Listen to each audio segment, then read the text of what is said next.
Hello friends, Gayatri క్రియేషన్కు స్వాగతం. ఈరోజు మనం రాజు పేద అనే ఆంగ్ల కథ గురించి చెప్పుకోబోతున్నాం. ప్రపంచ ప్రసిద్ధిగాంచిన లండన్ మహానగరంలో 1530 సంవత్సరంలో ఇద్దరు కుర్రవాళ్ళు జన్మించారు. వాళ్ళిద్దరూ ఒకే విధంగా ఉండటం విశేషం. ఒకరి పక్కన ఒకరు నిల్చుంటే కమలలా అన్నంత భ్రమ కలగక మానదు. అందులో ఒకడు టామ్ క్వింటీ, రెండవ వాడు ప్రిన్స్ ఆఫ్ వేల్స్ యువరాజు. టామ్ కెంటీ భిక్షమెత్తుకుని జీవించే నిరుపేద కుటుంబంలో జన్మించాడు. తండ్రి జాన్ కెంటీ చిల్లర దొంగతనాలు చేస్తూ ఉంటాడు. దొరికిన వాటిని అమ్మేసి ఆ డబ్బుతో తాగేస్తూ ఉంటాడు. టామ్కి ఒక నాయనమ్మ ఉంది. అన్నదమ్ములు, అక్క చెల్లెళ్ళు ఉన్నారు. వాళ్ళు లండన్ వీధుల్లో అడుక్కొని వచ్చిన వాటిని తెచ్చి నాయనమ్మకి ఇస్తూ ఉంటారు. పిల్లలు ఎన్ని తెచ్చి ఇచ్చినా నాయనమ్మ పిల్లల్ని చీదరించుకుంటూ చేతిలోని కర్రతో వాళ్లను చితకబాదుతూ ఉండేది. వీలు చిక్కినప్పుడల్లా జాన్ కెంటీ కూడా తాగి వచ్చి పిల్లలను చావబాదుతూ ఉండేవాడు. లండన్ బ్రిడ్జ్ వద్ద ఓఫెల్ కోర్టు ఉంది. ఆ కోర్టు సమీపంగా అడుక్కు తినే వాళ్ల గుడిసెలు, పేదవాళ్ల ఇల్లు ఎక్కువగా ఉండేవి. జాన్ కెంటీ నివాసం అక్కడే. సోదరులు, సోదరీమణులు అడుక్కు తినేందుకు వెళ్ళిన తర్వాత టామ్ నిద్రలేచేవాడు. లేవగానే అడుక్కునే బొచ్చపుచ్చుకొని వీధుల్లోనికి బయలుదేరేవాడు. జాన్ కెంటీ పిల్లలెవరికీ అక్షరం ముక్క రాదు. టామ్ పుట్టిన సంతోషం ఆ కుటుంబంలో ఎవరికీ లేదు. మరొక ముష్టివాడిని కానీ లోకంలోనికి విడిచిపెట్టామే అని తల్లి ఇప్పుడు ఇన్ని నోళ్లకు ఆహారం పెట్టలేక బాధపడుతుంటే మరొక నోరు తన పాలబడిందే అని తండ్రి బాధపడ్డారు. యువరాజు పుట్టుక ఎంతమందికో ఆనందం కలిగించింది. రాజభవనం యావత్తూ వెల్స్ యువరాజు జన్మించినందుకు ఆనందంతో వేడుకలు జరుపుకున్నారు. మహారాజు, మహారాణి ఆనందానికి అవధులు లేకపోయినాయి. సామంతులకు, మంత్రులకు, రాజభవన ఉద్యోగులకు సేవలకు విలువైన బహుమానాలు అందజేశారు. భగవంతుడు సృష్టించిన మానవులు ఒకే విధంగా ఉన్న వాళ్ళ స్థితిగతుల్లో ఎంతో తేడా. యువరాజుకు ఎంతో మంది సేవకులు, అతడికి అన్ని సుఖభోగాలు కాళ్ళ దగ్గరికి వస్తాయి. కానీ నిరుపేదవాడైన టామ్కి అలా కాదు. అతడు ఏనాడైనా రాగి నాణ్యం తీసుకురాకపోయినా నాయనమ్మ ఊరుకునేది కాదు. ఆనాడు అతను పస్తులతో పడుకోవలసిందే. కడుపు ఉండబట్టలేక అతడి తల్లి చాటుగా ఎండిన రొట్టె ముక్క పెట్టి నిద్రపోమనేది. టామ్ అది తిని ఇన్ని మంచినీళ్లు తాగి ఏ మారుమూల నేల మీద పడి నిద్రపోయేవాడు. టామ్కి ఏదీ లేకపోయినా చక్కటి పగటి కలలు కంటూ ఉండేవాడు. మహారాజు హెన్రీ 8కి తను కొడుకుగా పుట్టినట్టు, తాను వెల్స్ యువరాజు అయినట్టు ఊహించుకునేవాడు. లండన్ వీధుల్లో తిరుగుతూ చేతిలోని అడుక్కు తినే గిన్నెను కిరీటం వల్ల నెత్తి మీద పెట్టుకుని హుందాగా నడిచేవాడు. తనను వందిమాగదలు కీర్తిస్తున్నట్లు, సేవలు చేస్తున్నట్లు, విలువైన దుస్తులు, ఆభరణాలు ధరించినట్లు నటిస్తూ ఉండేవాడు. మహారాజు మారగించినట్టు ఆనందించేవాడు. టామ్ స్నేహితులు ఇదంతా చూసి నవ్వుకునేవారు. చూడండి, ఏదో ఒకనాడు నేను నిజమైన యువరాజును చూస్తాను అనేవాడు టామ్. నీ తరం కాదు. ప్రిన్స్ ఆఫ్ వేల్స్ని చూడడం అంటే వీధుల్లో అడుక్కోవడం అనుకున్నావా అనేవారు స్నేహితులు. టామ్ తన బట్టల వంక చూసుకునేవాడు. అవి చిరిగి పీలికలై మట్టి కొట్టుకుపోయి ఉండేవి. యువరాజునైన తనకు అటువంటి దుస్తులా అనుకొని తిన్నగా థేమ్స్ నదికి వెళ్ళేవాడు. నదిలో స్నానం చేసి తన బట్టలను నీటిలో ఉతుక్కొని వచ్చేవాడు. లండన్ టవర్ వద్ద సిపాయిలు తీసుకువెళ్లే ఖైదీలను సిపాయిలు ఒక క్రమ పద్ధతిలో నడిచే నడకను శ్రద్ధగా చూసేవాడు. యువరాజు వలె జీవితం గడపాలన్న కోరిక నానాటికి టామ్లో బలపడసాగింది. స్నేహితుల ముందు యువరాజు వలె నటించేవాడు. కనిపించని సేవకులకు ఆజ్ఞలు జారీ చేసేవాడు. సేవకులు తప్పులు చేసినట్టు వాళ్లను దండిస్తున్నట్లు అభినయించేవాడు. చలికాలపు రోజుల్లో టామ్ లండన్ వీధుల్లో తిరుగుతూ దుకాణాల్లోని ఉన్ని వస్త్రాల వంక చూసేవాడు. ఖరీదైన రొట్టెలు, ఆహార పదార్థాల వంక ఆశగా చూసేవాడు. అయినా టామ్కి చలిబాధ తగ్గేది కాదు. ఆకలి బాధ చల్లారేది కాదు. ఆకలి కడుతో వచ్చి నేల మీద మేను వాల్చేవాడు. అతడికి ఎప్పుడూ నిద్ర పట్టేది. ఆ నిద్రలో పెద్ద విందు జరుగుతున్నట్లు, రాజవంశీయులు, అందమైన యువతులు వచ్చి తనకు వంగి నమస్కారాలు పెడుతున్నట్లు కలలు కనేవాడు. అన్ని రోజుల మాదిరిగానే ఆ రోజు తెల్లవారింది. టామ్ నిద్రలేచాడు. ఆ ఇంట్లో ఎవరూ మరొకరి గురించి పట్టించుకోరు. టామ్కి ఆ రోజు ముష్టి ఎత్తుకోవాలని అనిపించలేదు. నెమ్మదిగా లేచి వీధుల్లోనికి వచ్చాడు. భవనాలన్నీ దాటుకొని టెంపుల్ బార్ వరకు వచ్చాడు. అతడు ఎప్పుడూ అంత దూరం రాలేదు. లండన్ నగర సరిహద్దు దాటుకొని ఎత్తైన సముద్ర తీర ప్రాంతానికి వచ్చాడు. అక్కడ ఎన్నో భవనాలు అందంగా తీర్చిదిద్దినట్లు ఉన్నాయి. ఆ భవనాల ఉన్నత వంశానికి చెందిన ధనవంతుల రాజప్రసాదాలు. టామ్ ఎప్పుడూ ఆ భవనాలను చూడకపోవడం వల్ల ఎంతో ఆశ్చర్యపోయాడు. టామ్ ఇంకా ముందుకు వెళ్ళాడు. అక్కడ టామ్కి గ్రామీణ వాతావరణం కనిపించింది. అక్కడ కూడా ఎన్నో అందమైన భవనాలు కనిపించాయి. వాటిని చూసుకుంటూ టామ్ మరికొంత ముందుకు వెళ్ళాడు. అక్కడ విశాలమైన ఆవరణ మధ్యగా పెద్ద రాజభవనం టామ్ కనిపించాయి. ఆవరణకు ముందు భాగంలో ఇనుప కడ్డీలతో చేయబడిన ఎత్తైన గేటు ఉంది. దాన్ని చూసి టామ్ ఎంతో ఆశ్చర్యపోయాడు. ఆ భవనం ముందు సిపాయిలు కాపలా ఉన్నారు. టామ్ మెల్లగా సిపాయి దగ్గరకు వెళ్ళి, ఈ భవనంలో ఎవరుంటారు అని అడిగారు. ఇందులో కార్డినల్ ఉంటారు అని జవాబు చెప్పాడు సిపాయి. కార్డినల్ అంటే ఏమిటో, అలా ఎవరిని పిలుస్తారో టామ్కి అర్థం కాలేదు. తర్వాత అతడు మరికొంత ముందుకు వెళ్ళాడు. అక్కడ ఓ పెద్ద విశాలమైన భవనం కనిపించింది. టామ్ అంతకు క్రితం చూసిన భవనాల కంటే ఆ భవనం చాలా పెద్దదిగాను అందంగానూ కనిపించింది. మొత్తం భవనం యావత్తూ రాతి కట్టడమే. భవనం గోడల మీద అందమైన బొమ్మలు, లతలు నగిషీగా చెక్కబడి ఉన్నాయి. ద్వారం వద్ద ఉన్న గోడలకు అటు ఇటు పెద్ద రాతి సింహాలు అమర్చబడి ఉన్నాయి. ఒక్క మహారాజు గారు తప్ప అన్యులు ఎవరుంటారు ఇటువంటి భవనంలో అనుకున్నాడు టామ్. ఆ భవనానికి ఉన్న పెద్ద తలుపులు బంగారపు రంగులో దగదగా మెరుస్తూ ఉన్నాయి. ఆ తలుపులకు అటు ఇటు 2 గార్డులు నిల్చొని కాపలా కాస్తున్నారు. అయితే వాళ్ళు బొమ్మలకు మళ్ళీ కదలక మెదలక నిల్చొని ఉన్నారు. గేటు దగ్గరగా వెళ్ళి టామ్ లోపలికి తొంగి చూశాడు. లోపల ఉన్న ఉద్యానవనంలో వన విహారం చేయడానికి యువరాజు కానీ మహారాజు కానీ వస్తే కన్నుల పండుగ చూడవచ్చునని టామ్ ఆశ. ధనవంతులైన రాజవంశీయులు అందమైన గుర్ర బగ్గీల మీద లోపలికి వస్తున్నారు, బయటకు వెళ్తున్నారు. ఆ దృశ్యం టామ్కి నేత్రానందకరంగా కనిపించసాగింది. విలువైన వస్త్రాలు, ఆభరణాలు ధరించిన స్త్రీలు, పురుషులు అటూ ఇటూ తిరుగుతూ కనిపించారు.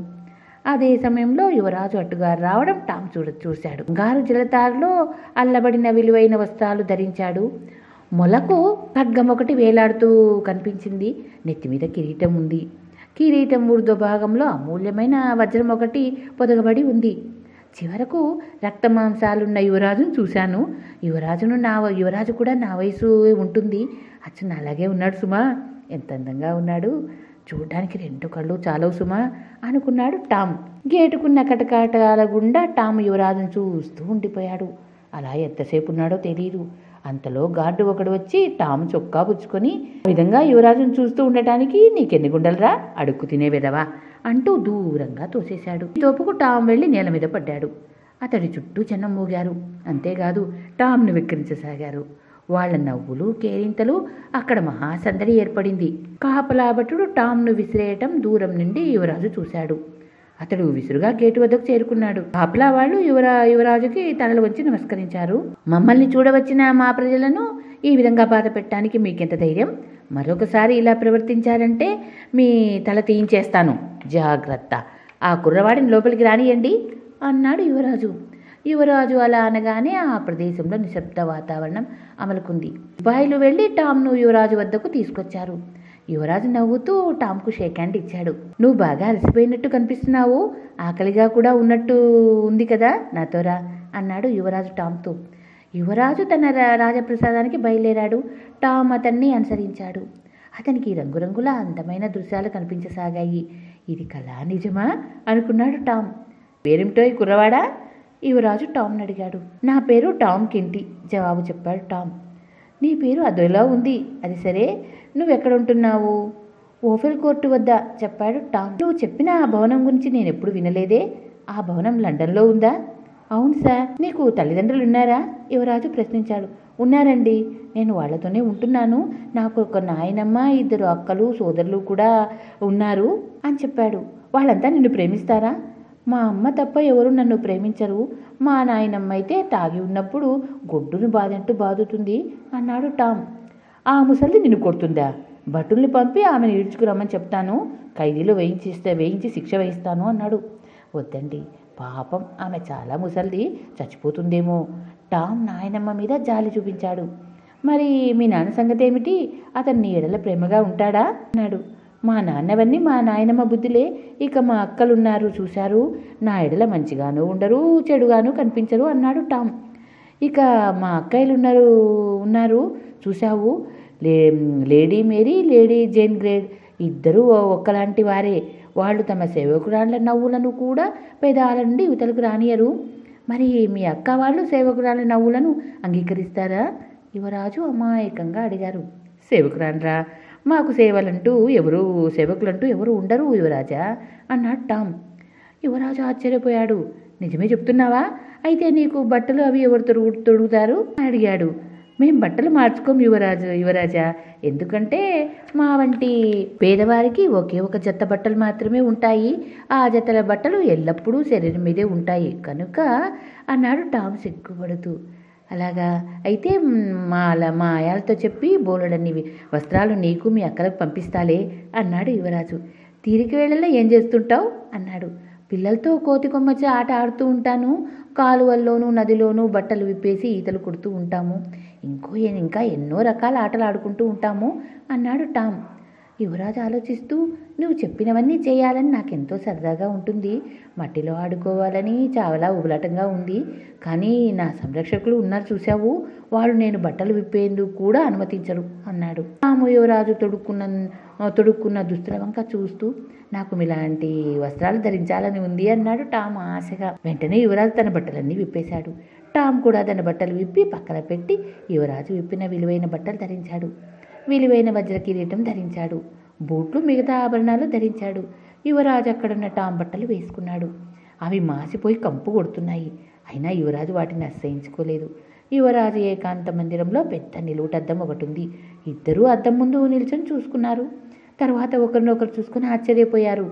ఇద్దరిది ఒకే పోలిక, ఒకే రకం ముఖ కవళికలు, ఒకే ఎత్తు, ఒకే వయస్సు, ఒకే విధమైన తలకట్టు. నువ్వు ఇక్కడే ఉండు, నేను బయటకు వెళ్ళి టామ్ అక్కడే కూర్చుని తన వైభవానికి మురిసిపోసాగాడు. యువరాజు మురికి గుడ్డలతో యువతలికి వచ్చాడు. అతడికి ఎదురుగా సింహద్వారం వద్ద కాపలా భటులు కనిపించారు.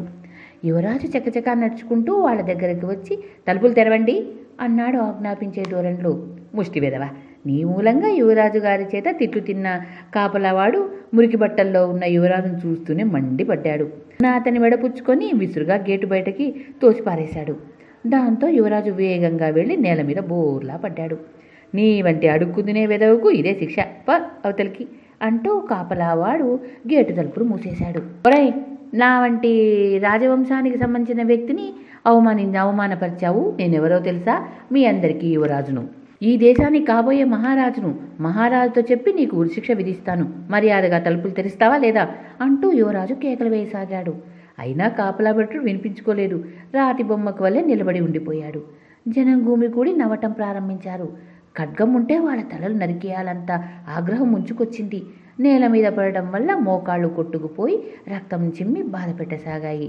చేసేది లేక యువరాజు నెమ్మదిగా లేచి కుంటుకుంటూ లండన్ నగరం దిక్కుగా బయలుదేరాడు. యువరాజు నెమ్మదిగా నడుచుకుంటూ బయలుదేరాడు. ఎక్కడికి వెళ్లాలో తెలియదు, ఏం చేయాలో తెలియదు. అయినా నడుస్తూనే ఉన్నాడు. కాలికి తగిలిన దెబ్బ బాధ పెడుతుండగా ఒక నీటి గుంట దగ్గరకు వచ్చాడు. ధారలు కట్టిన రక్తాన్ని కడుక్కున్నాడు. యువరాజు లండన్ నగరంలోనికి ప్రవేశించాడు. అతని తండ్రి హెన్రీ 8 ఆ నగరాన్ని పాలిస్తున్నా ఎక్కడ ఏముందో కూడా యువరాజుకు తెలియదు. కొంతసేపటికి యువరాజు నగరంలో ఉన్న ఓ చర్చి వద్దకు వచ్చాడు. పాడైపోయిన ఆ చర్చిని రాజుగారు బాగు చేయించారు. పూర్వం ఆ చర్చిలో మతాధికారులు, పూజారులు ఉండేవారు. కానీ రాజుగారి దాన్ని బాగు చేయించిన తర్వాత అక్కడ అనాథ శరణాలయం వెలిసింది. దిక్కులేని పిల్లలు అక్కడ ఉంటున్నారు. ఆ సంగతి యువరాజుకు తెలుసు. వాళ్ళు తనకు తప్పక సహాయం చేస్తారు. ఈ విషయం రాజభవనానికి తెలియజేస్తారు అనుకున్నాడు యువరాజు. అక్కడ చర్చి ఆవరణంలో చాలామంది పిల్లలు అటు ఇటు తిరుగుతున్నారు. వాళ్ళు నీలి రంగు గౌన్లు వేసుకున్నారు. ఎర్ర రంగు బెల్టులు నడుముకు బిగించి కట్టుకున్నారు. శుభ్రంగా తలలు దువ్వుకొని చాలా అందంగా కనిపిస్తున్నారు. బడికి వెళ్లే పిల్లల వలె ఉన్నారు. యువరాజు గబగబా వాళ్ళ వద్దకు వెళ్ళాడు. ముష్టివాడు తమ వద్దకు వచ్చాడేమిటా అని వాళ్ళు ఆశ్చర్యపోతూ యువరాజును చూశారు. నేను ఎడ్వర్డ్ను, వెల్స్ యువరాజును. ఈ అనాథ శరణాలయం అధికారి ఎక్కడ? చప్పున వెళ్ళి అతన్ని నా సమక్షానికి తీసుకురండి అన్నాడు యువరాజు హుందాగా. పిల్లలంతా ఒక్క పెట్టున బిగ్గరగా నవ్వుతూ చప్పట్లు కొట్టారు. ఒరే ముష్టి యువరాజా, మహారాజు గారి తరపున ఏదైనా ముఖ్యమైన వార్త తెచ్చావా అన్నాడు ఓ కుర్రవాడు నవ్వుతూ. యువరాజు కోపం వచ్చింది. అలవాటు ప్రకారం కుడి చెయ్యి మొలన్న ఖడ్గం మీదకి వెళ్ళింది. అయితే అక్కడ ఖడ్గం ఉంటాయి కదా. వీడెవడో కానీ యువరాజు గారి వలె చక్కగా నటిస్తున్నాడు కదూ అన్నాడు మరొక కుర్రవాడు. మీరు నన్ను అవమానిస్తున్నారు. దీనికి ఫలితం ఎలా ఉంటుందో తెలుసా? మీరంతా మా నాన్నగారి దయాధర్మాల మీద ఆధారపడి ఇక్కడ ఇంత ముద్ద తింటున్నారు. యువరాజుగా నేను ఈ శరణాలయాన్ని మూసేయించగలను. అప్పుడు మీరంతా వీధుల్లో అడుక్కు తింటారు అన్నాడు యువరాజు కోపంగా. పిల్లలు ఒకరి మొహాలు ఒకరు చూసుకున్నారు. తర్వాత అందరూ మోకాళ్ళ మీద వంగి యువరాజుకు గౌరవ సూచకంగా నమస్కరించారు. యువరాజుకి ఎంతో సంతోషం కలిగింది. తర్వాత పిల్లలంతా ఒక్క ఉదురును లేచారు. అందరూ కలిసి యువరాజు మీదకి దాడి చేశారు. పాపం యువరాజు మీద వెల్లెలికలా పడిపోయాడు. తర్వాత పిల్లలంతా పెద్దగా అరుస్తూ ఎక్కడి వారక్కడ వెళ్ళిపోయారు. యువరాజు శరీరం అంతా మట్టి కొట్టుకుపోయింది. మోకాలికున్న గాయం మళ్ళీ రేగింది. నెమ్మదిగా లేచి కుంటుకుంటూ ముందుకు బయలుదేరాడు. ఇలా లాభం లేదు, ఓఫెల్ కోర్టు ఎక్కడుందో తెలుసుకుని అక్కడికి వెళ్తాను. ఆ అడుక్కు తినే కుర్రాడి తల్లిదండ్రులను కలుసుకుంటాను. దాంతో ఈ సమస్య పరిష్కారం అవుతుంది అనుకున్నాడు యువరాజు. యువరాజు నెమ్మదిగా ఓఫెల్ కోర్టు సమీపానికి వచ్చాడు. ఆ ముష్టివాళ్ల ఇల్లు ఎక్కడో యువరాజుకు తెలియదు. అదే సమయంలో ఆ దారిని ఓ తాగుపోతూ వెళ్తూ యువరాజు కనిపించాడు. యువరాజు వాడు చొక్కా పుచ్చుకొని ఆపి, జాన్ కెంటీ అనే వ్యక్తి ఎక్కడ నివసిస్తున్నాడు, నీకేమైనా తెలుసా అని అడిగాడు. ఆ తాగుబోతు వ్యక్తి యువరాజును చూస్తూనే నవ్వి, ఎరా వాళ్ళు తెలియడం లేదా, నువ్వు తాగుడు కూడా అలవాటు చేసుకున్నావా ఏం? నేను నీ తండ్రిరా, జాన్ కెంటీని. నన్ను పట్టుకొని జాన్ కెంటీ ఇల్లు ఎక్కడ అని అడుగుతావా? కళ్ళు నెత్తికెక్కాయట్రా నీకు అన్నాడు. ఓహో, నువ్వేనా టామ్ తండ్రివి? సరే, నన్ను నా తండ్రి దగ్గరకు రాజభవనానికి తీసుకెళ్ళు. మా నాన్న ఎవరో తెలుసా? ఈ రాజ్యానికి చక్రవర్తి హెన్రీ 8. మా నాన్నగారితో చెప్పి నీ దరిద్రం పోయేట్టు బోల్డంత ధనం ఇప్పిస్తాను అన్నాడు యువరాజు. జాన్ కెంటీ బిగ్గరగా నవ్వుతూ, ఎరా తాగిన మైకంలో పిచ్చి పిచ్చిగా మాట్లాడుతున్నావా? నేను కూడా ఒక్కొక్కప్పుడు అలాగే మాట్లాడుతుంటాలే. ఇంటికి పద, నాయనమ్మ కలతో 4 దెబ్బలు తిన్నావంటే తాగుడు మైకం పిచ్చివాగుడు 2 పారిపోతాయి. పద ఇంటికి అంటూ యువరాజు చొక్కా పుచ్చుకొని లాక్కుంటూ ఇంటి దారి పట్టాడు. ఇక్కడ యువరాజు ఏకాంత మందిరంలో కూర్చున్నట్ట ఎన్నో అందమైన పగటి కలలు కనసాగాడు. అద్దంలో తన ఆకారాన్ని చూసుకున్నాడు. మొలనున్న ఖడ్గాన్ని చుర్రున ఒర నుండి బయట లాగి దాన్ని గాల్లో అటు ఇటు తిప్పాడు. మళ్ళీ ఖడ్గాన్ని ఒరలో పెట్టేసి అద్దం ముందుకొచ్చి తన యువరాజు వేషాన్ని చూసుకున్నాడు. ఇప్పుడు ఓఫెల్ కోర్టు వద్ద ఉన్న మా పేదవాళ్ళంతా వచ్చి నన్ను చూస్తే ఎంత పొంగిపోతారో, నాకెంత అదృష్టం పట్టిందోనని మురిసిపోతారో కదా అనుకున్నాడు టామ్. అతడు ఆ గదిలో చాలాసేపు ఏకాంతంగా గడిపాడు. అలా ఒంటరిగా ఉండటం టామ్కు విసుగు పుట్టింది. ఎక్కడికి పోయాడు యువరాజు? ఎంతసేపని నేను ఈ గదిలో ఉండను. యువరాజు ఉంటే సరదాగా మాట్లాడుకుంటూ ఉండేవాళ్ళం కదా అనుకున్నాడు టామ్. వెంటనే అతడు తలుపులు తెరుచుకొని ఇవతలికి వచ్చాడు. అక్కడే నిల్చుని ఉన్న సేవకులు టామ్ను చూస్తూనే కొద్దిగా నేలకు వంగి శిరస్సులు వంచి నమస్కరించారు. ఆ సేవకులు వేసుకున్న బట్టల వంక చూశాడు టామ్. వాళ్ళ బట్టలు చాలా అందంగా ఉన్నాయి. వీళ్ళు నా వంటి ముష్టి వరకు నమస్కరించడం ఏమిటి? బహుశా నన్ను వెక్కిరిస్తున్నారేమో. యువరాజు వచ్చిన తర్వాత వీళ్ళ మీద తప్పక ఫిర్యాదు చేయాలి అనుకున్నాడు టామ్. అంతలో ఒక పిల్లవాడు అక్కడికి వచ్చి టామ్కు శిరస్సు వంచి నమస్కరిస్తూ, యువరాజులకు జయం జయం, మీ సోదరిమణుల వారు జేన్ గ్రేస్ వారు వస్తున్నారు అని చెప్పాడు. అప్పుడే అక్కడికి చేరుకున్న యువరాణి జేన్ గ్రే, యువరాజుల వారు నలతగా ఉన్నట్లు కనిపిస్తున్నారు, ఆరోగ్యం బాగుండడం లేదా అని ప్రశ్నించింది. టామ్ ఆశ్చర్యపోతూ, మీరు పొరపడుతున్నారు, నేను యువరాజును కాదు. నా పేరు టామ్ కెంటీ. నేను ఉండేది ఓఫెల్ కోర్టు వద్ద. ఏది యువరాజుల వారెక్కడా?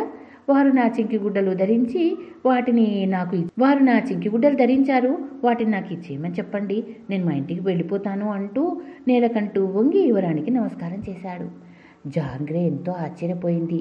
తన కజిన్ సోదరుడైన యువరాజు ఎడ్వర్డ్ ఎన్నడూ ఎవరి ముందు అలా మోకాళ్ళ మీద కూర్చొని శిరస్సు వంచి నమస్కరించలేదు. అదీ కాక యువరాజు మాట్లాడే మాటలు ఆమెకు భయాన్ని కలిగించాయి. ఆమె చప్పున వెనుదిరిగి పరిగెత్తుకుంటూ వెళ్ళిపోయింది, ఆ విషయాన్ని మహారాణి వారికి చెప్పడానికి. యువరాజు వారికి పిచ్చి పట్టిన విషయం చిటికలో రాజభవనం యావత్తు దానావలంలాగా వ్యాపించింది. రాజభవనం వ్యవహారాలు చూసే అధికారి అంతఃపురంలో ఇలా ప్రకటన జారీ చేయించాడు. మహారాజు గారి ఆజ్ఞను అనుసరించి రాజభవనంలో ఉన్న వాళ్ళెవ్వరూ యువరాజు గారి అనారోగ్యం గురించి ఎక్కడా పల్లెత్తు మాట ఉచ్చరించడానికి వీల్లేదు. టామ్కు మతిపోయినంత పనైంది. తన మాటలు ఎవరూ నమ్మడం లేదు. పైగా అందరూ తనకు పిచ్చి పట్టినట్టు భావిస్తున్నారు అనుకున్నాడు. ఎక్కడికి వెళ్ళినా సేవకులు సంతోషంగా నమస్కరించడం లేదు.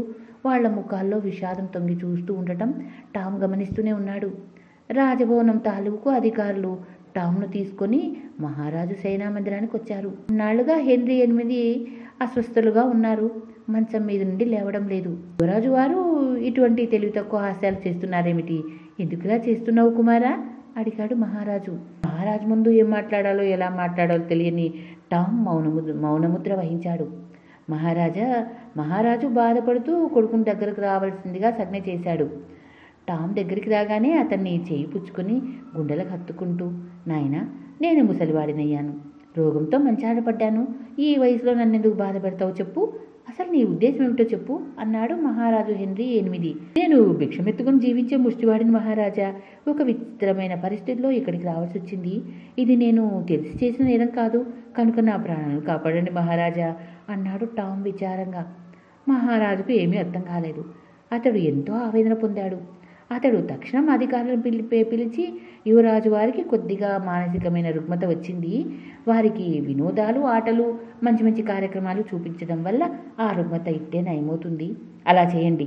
యువరాజు వారికి స్వస్థత చేకూరాలి.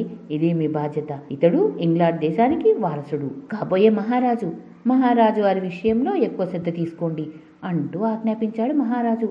టామ్ పరిస్థితి పంజరంలోని చిలుకలాగా అయిపోయింది. అధికారులు అతడిని ఎక్కడికి వెళ్ళనీయడం లేదు. అతడికి ఏది ఎలా చేయాలో, ఎవరికి ఎలా సమాధానం చెప్పాలో అన్నీ గుర్తు చేయడానికి ప్రయత్నిస్తున్నారు. టామ్ వద్ద ఎప్పుడూ సేవకులు కనిపెట్టుకుని ఉండసాగారు.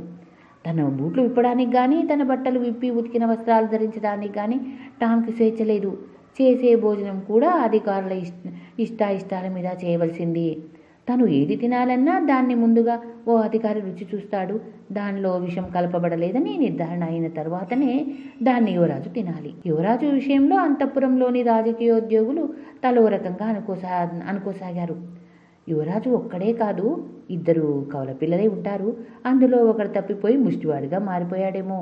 ఈ యువరాజు ఆ ముష్టివాడేనేమో, అందుకే అలా మాట్లాడుతున్నాడేమో అనేవాడు ఒకడు. ఇదేదో మహా అద్భుతంగా ఉంది. యువరాజు ఏమిటి, తన ముష్టివాడిని చెప్పడం ఏమిటి అని మరొకడు అనేవాడు. భవిష్యత్తు చాలా గడ్డుగానే ఉండవచ్చు. ఈ ఇంగ్లాండ్ సింహాసనానికి ఏదో చెడు కాలం పట్టింది అనేవాడు ఇంకొకడు. యువరాజు అక్షరాల మన యువరాజే, అందులో ఎటువంటి సందేహం లేదు. ఏదో మానసిక రుగ్మత వచ్చి ఉంటుంది. నిజంగా అతడు ముష్టివాడే అయితే ఇంత రాజభోగం, మహారాజు పదవి తన సొంతం అవుతున్నప్పుడు హాయిగా తిరిగి కూర్చోక, నేను ముష్టివాడిని, నన్ను బయటికి పంపేయండి అని ఎందుకు గెంతులేస్తాడు అనేవాడు ఇంకొకడు. అది నిజమే, ఇతడు అక్షరాల మన యువరాజే అని అనుకున్నారు వాళ్ళు. మహారాజు హెన్రీ 8 నిద్ర నుండి ఒక్క ఉదుటున లేచి కూర్చున్నాడు. ఏమైంది ప్రభు అని అడిగాడు సేవకుడు. నిద్రలో నాకు ఒక కల వచ్చింది. ఆ కలలో నేను చనిపోయానట. అది నిజమేననిపిస్తుంది. త్వరలోనే నేను చనిపోతాను అన్నాడు మహారాజు. అదే సమయంలో న్యాయాధికారి అక్కడికి వచ్చి, ప్రభువులకు ప్రణామములు. నార్ఫోక్ ప్రభువుల మీద మిగతా మన సామంతులు అనేక నేరారోపణలు చేస్తున్నారు. అతడిని ఉరి తీయవలసిందిగా వారి అభ్యర్థన. మన పార్లమెంటు కూడా అందుకు తన ఆమోదముద్ర వేసింది. ఇక తమ అనుమతి కోసమే ఎదురు చూస్తున్నాము. తమరు ఆర్డర్ పేపర్ మీద రాజముద్ర వేస్తే డ్యూక్ ఆఫ్ వార్ఫోక్ను ఉరితీస్తాము అని చెప్పాడు. మహారాజు ఆర్డర్ పేపర్ మీద ఆమోదముద్ర వేయడానికి రాజముద్ర కోసం అటు ఇటు చూశాడు. అయితే మహారాజుకు రాజముద్ర కనిపించలేదు. ఇక్కడే ఉన్న లార్డు ఒకడు, తమరు రాజముద్రను లోగడ ఒకసారి యువరాజా వారికి దాచిపెట్టమని ఇచ్చారు అంటూ గుర్తు చేశాడు. అయితే నువ్వు తక్షణం వెళ్ళి ఆ రాజముద్రికను యువరాజా వారిని అడిగి తీసుకురా అని లార్డును ఆజ్ఞాపించాడు మహారాజు. లార్డు వెళ్ళి టామ్ను రాజముద్రిక గురించి అడిగాడు. అప్పటికి టామ్ చదవటం, రాయడం నేర్చుకున్నాడు. అంతఃపురంలో ఎలా ప్రవర్తించాలో, ఎలా మాట్లాడాలో అన్నీ క్షుణ్ణంగా నేర్చుకున్నాడు. రాజముద్రికను మేము ఎక్కడ దాచిపెట్టామో జ్ఞాపకం రావడం లేదని, జ్ఞాపకం వస్తూనే రాజముద్రికను పంపుతామని, మతిమరుపుకు యువరాజు వారు క్షమాపణ కోరుతున్నారని ప్రభువుల వారితో మనవి చేయమన్నాడు అని టామ్ సమాధానం చెప్పాడు. యువరాజుకు ఇంకా స్వస్థత చేకూరనందుకు మహారాజు ఎంతో బాధపడ్డాడు. రాజముద్రిక లేకపోతే ఆర్డర్ పేపర్ మీద సంతకం చేయకూడదు. చేసినా దానికి విలువ ఉండదు. ఏం చేయాలి? మహారాజు చప్పున లేచి కూర్చొని, చూడండి న్యాయాధికారి గారు, మన సామంతరాజ్యాలకు వెళ్ళినప్పుడు చిన్న రాజముద్రికను తీసుకువెళ్లే వాళ్ళం కదా, అది ఎక్కడ ఉంటుందో మీకేమైనా జ్ఞాపకం ఉందా అని మహారాజు న్యాయాధికారిని ప్రశ్నించాడు. అది మన కోశాగారంలో ఉంది ప్రభు అన్నాడు న్యాయాధికారి. తక్షణం చిన్న రాజముద్రికం తెప్పించండి. వారెంట్ పేపర్ మీద రాజముద్ర వేసి సంతకం చేస్తాను. నార్ఫోక్ ప్రభు మీద తక్షణమే చర్య తీసుకోండి అన్నాడు మహారాజు. మరి ఇక్కడేమో జాన్ కెంటి యువరాజు చొక్కా పుచ్చుకొని ఇంటికి లాక్కొచ్చాడు కదా. యువరాజును ఇంటికి తీసుకొచ్చి వేగంగా ఒక్క తోపు తోశాడు. దాంతో యువరాజు నేల మీద బోర్లా పడ్డాడు. కొడుకు మీద జాన్ కెంటి పెద్దగా కేకలేస్తూ అసహ్యంగా తిట్టడం ప్రారంభించాడు. ఇంటిలో నుండి టామ్ అక్కలు అమ్మాయి తెలిగి వచ్చి ఆ దృశ్యాన్ని చూశారు. తాగి వచ్చిన తండ్రిని చూస్తూనే ఆడపిల్లలు చెరొకములా భయంతో నక్కిపోయారు. టామ్ తల్లి కళ్ళనీళ్లు పెట్టుకోవడం తప్ప ఏమీ చేయలేకపోయింది. అంతలో ఎక్కడికో వెళ్ళిన ముసలిది ఇంటికొచ్చింది. యువరాజును చూస్తూనే ఉగ్రమూర్తి అయింది. ఆడపిల్లల కంటికి నాయనమ్మ ఒక పెద్ద భూతంలాగా కనిపించింది. ఆ ముసల్దాని కళ్ళల్లో ద్వేషం తప్ప ఆప్యాయత అనేది కనిపించడం లేదు. ముసల్ది చేతిలోని కర్ర పైకెత్తి, ఇంటికి రాకుండా ఎక్కడెక్కడ తిరుగుతున్నావు చెబుతావా లేక అంది. నువ్వు నన్ను కొట్టడానికి వీల్లేదు, ఎందుకో తెలుసా, నేను శివరాజును అన్నాడు. ఆ మాటలకు ముసల్ది నోరు వెళ్ళబెట్టింది. జాన్ కెంటి విరగబడి నవ్వడం ప్రారంభించాడు.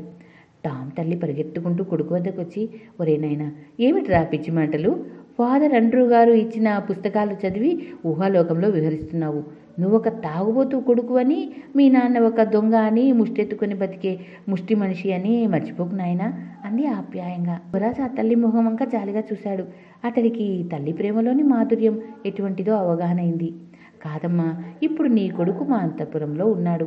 మా నాన్న హెన్రీ 8 మిమ్మల్ని అనుగ్రహిస్తాడు, మీకు బోల్డంత ధనం ఇస్తాడు.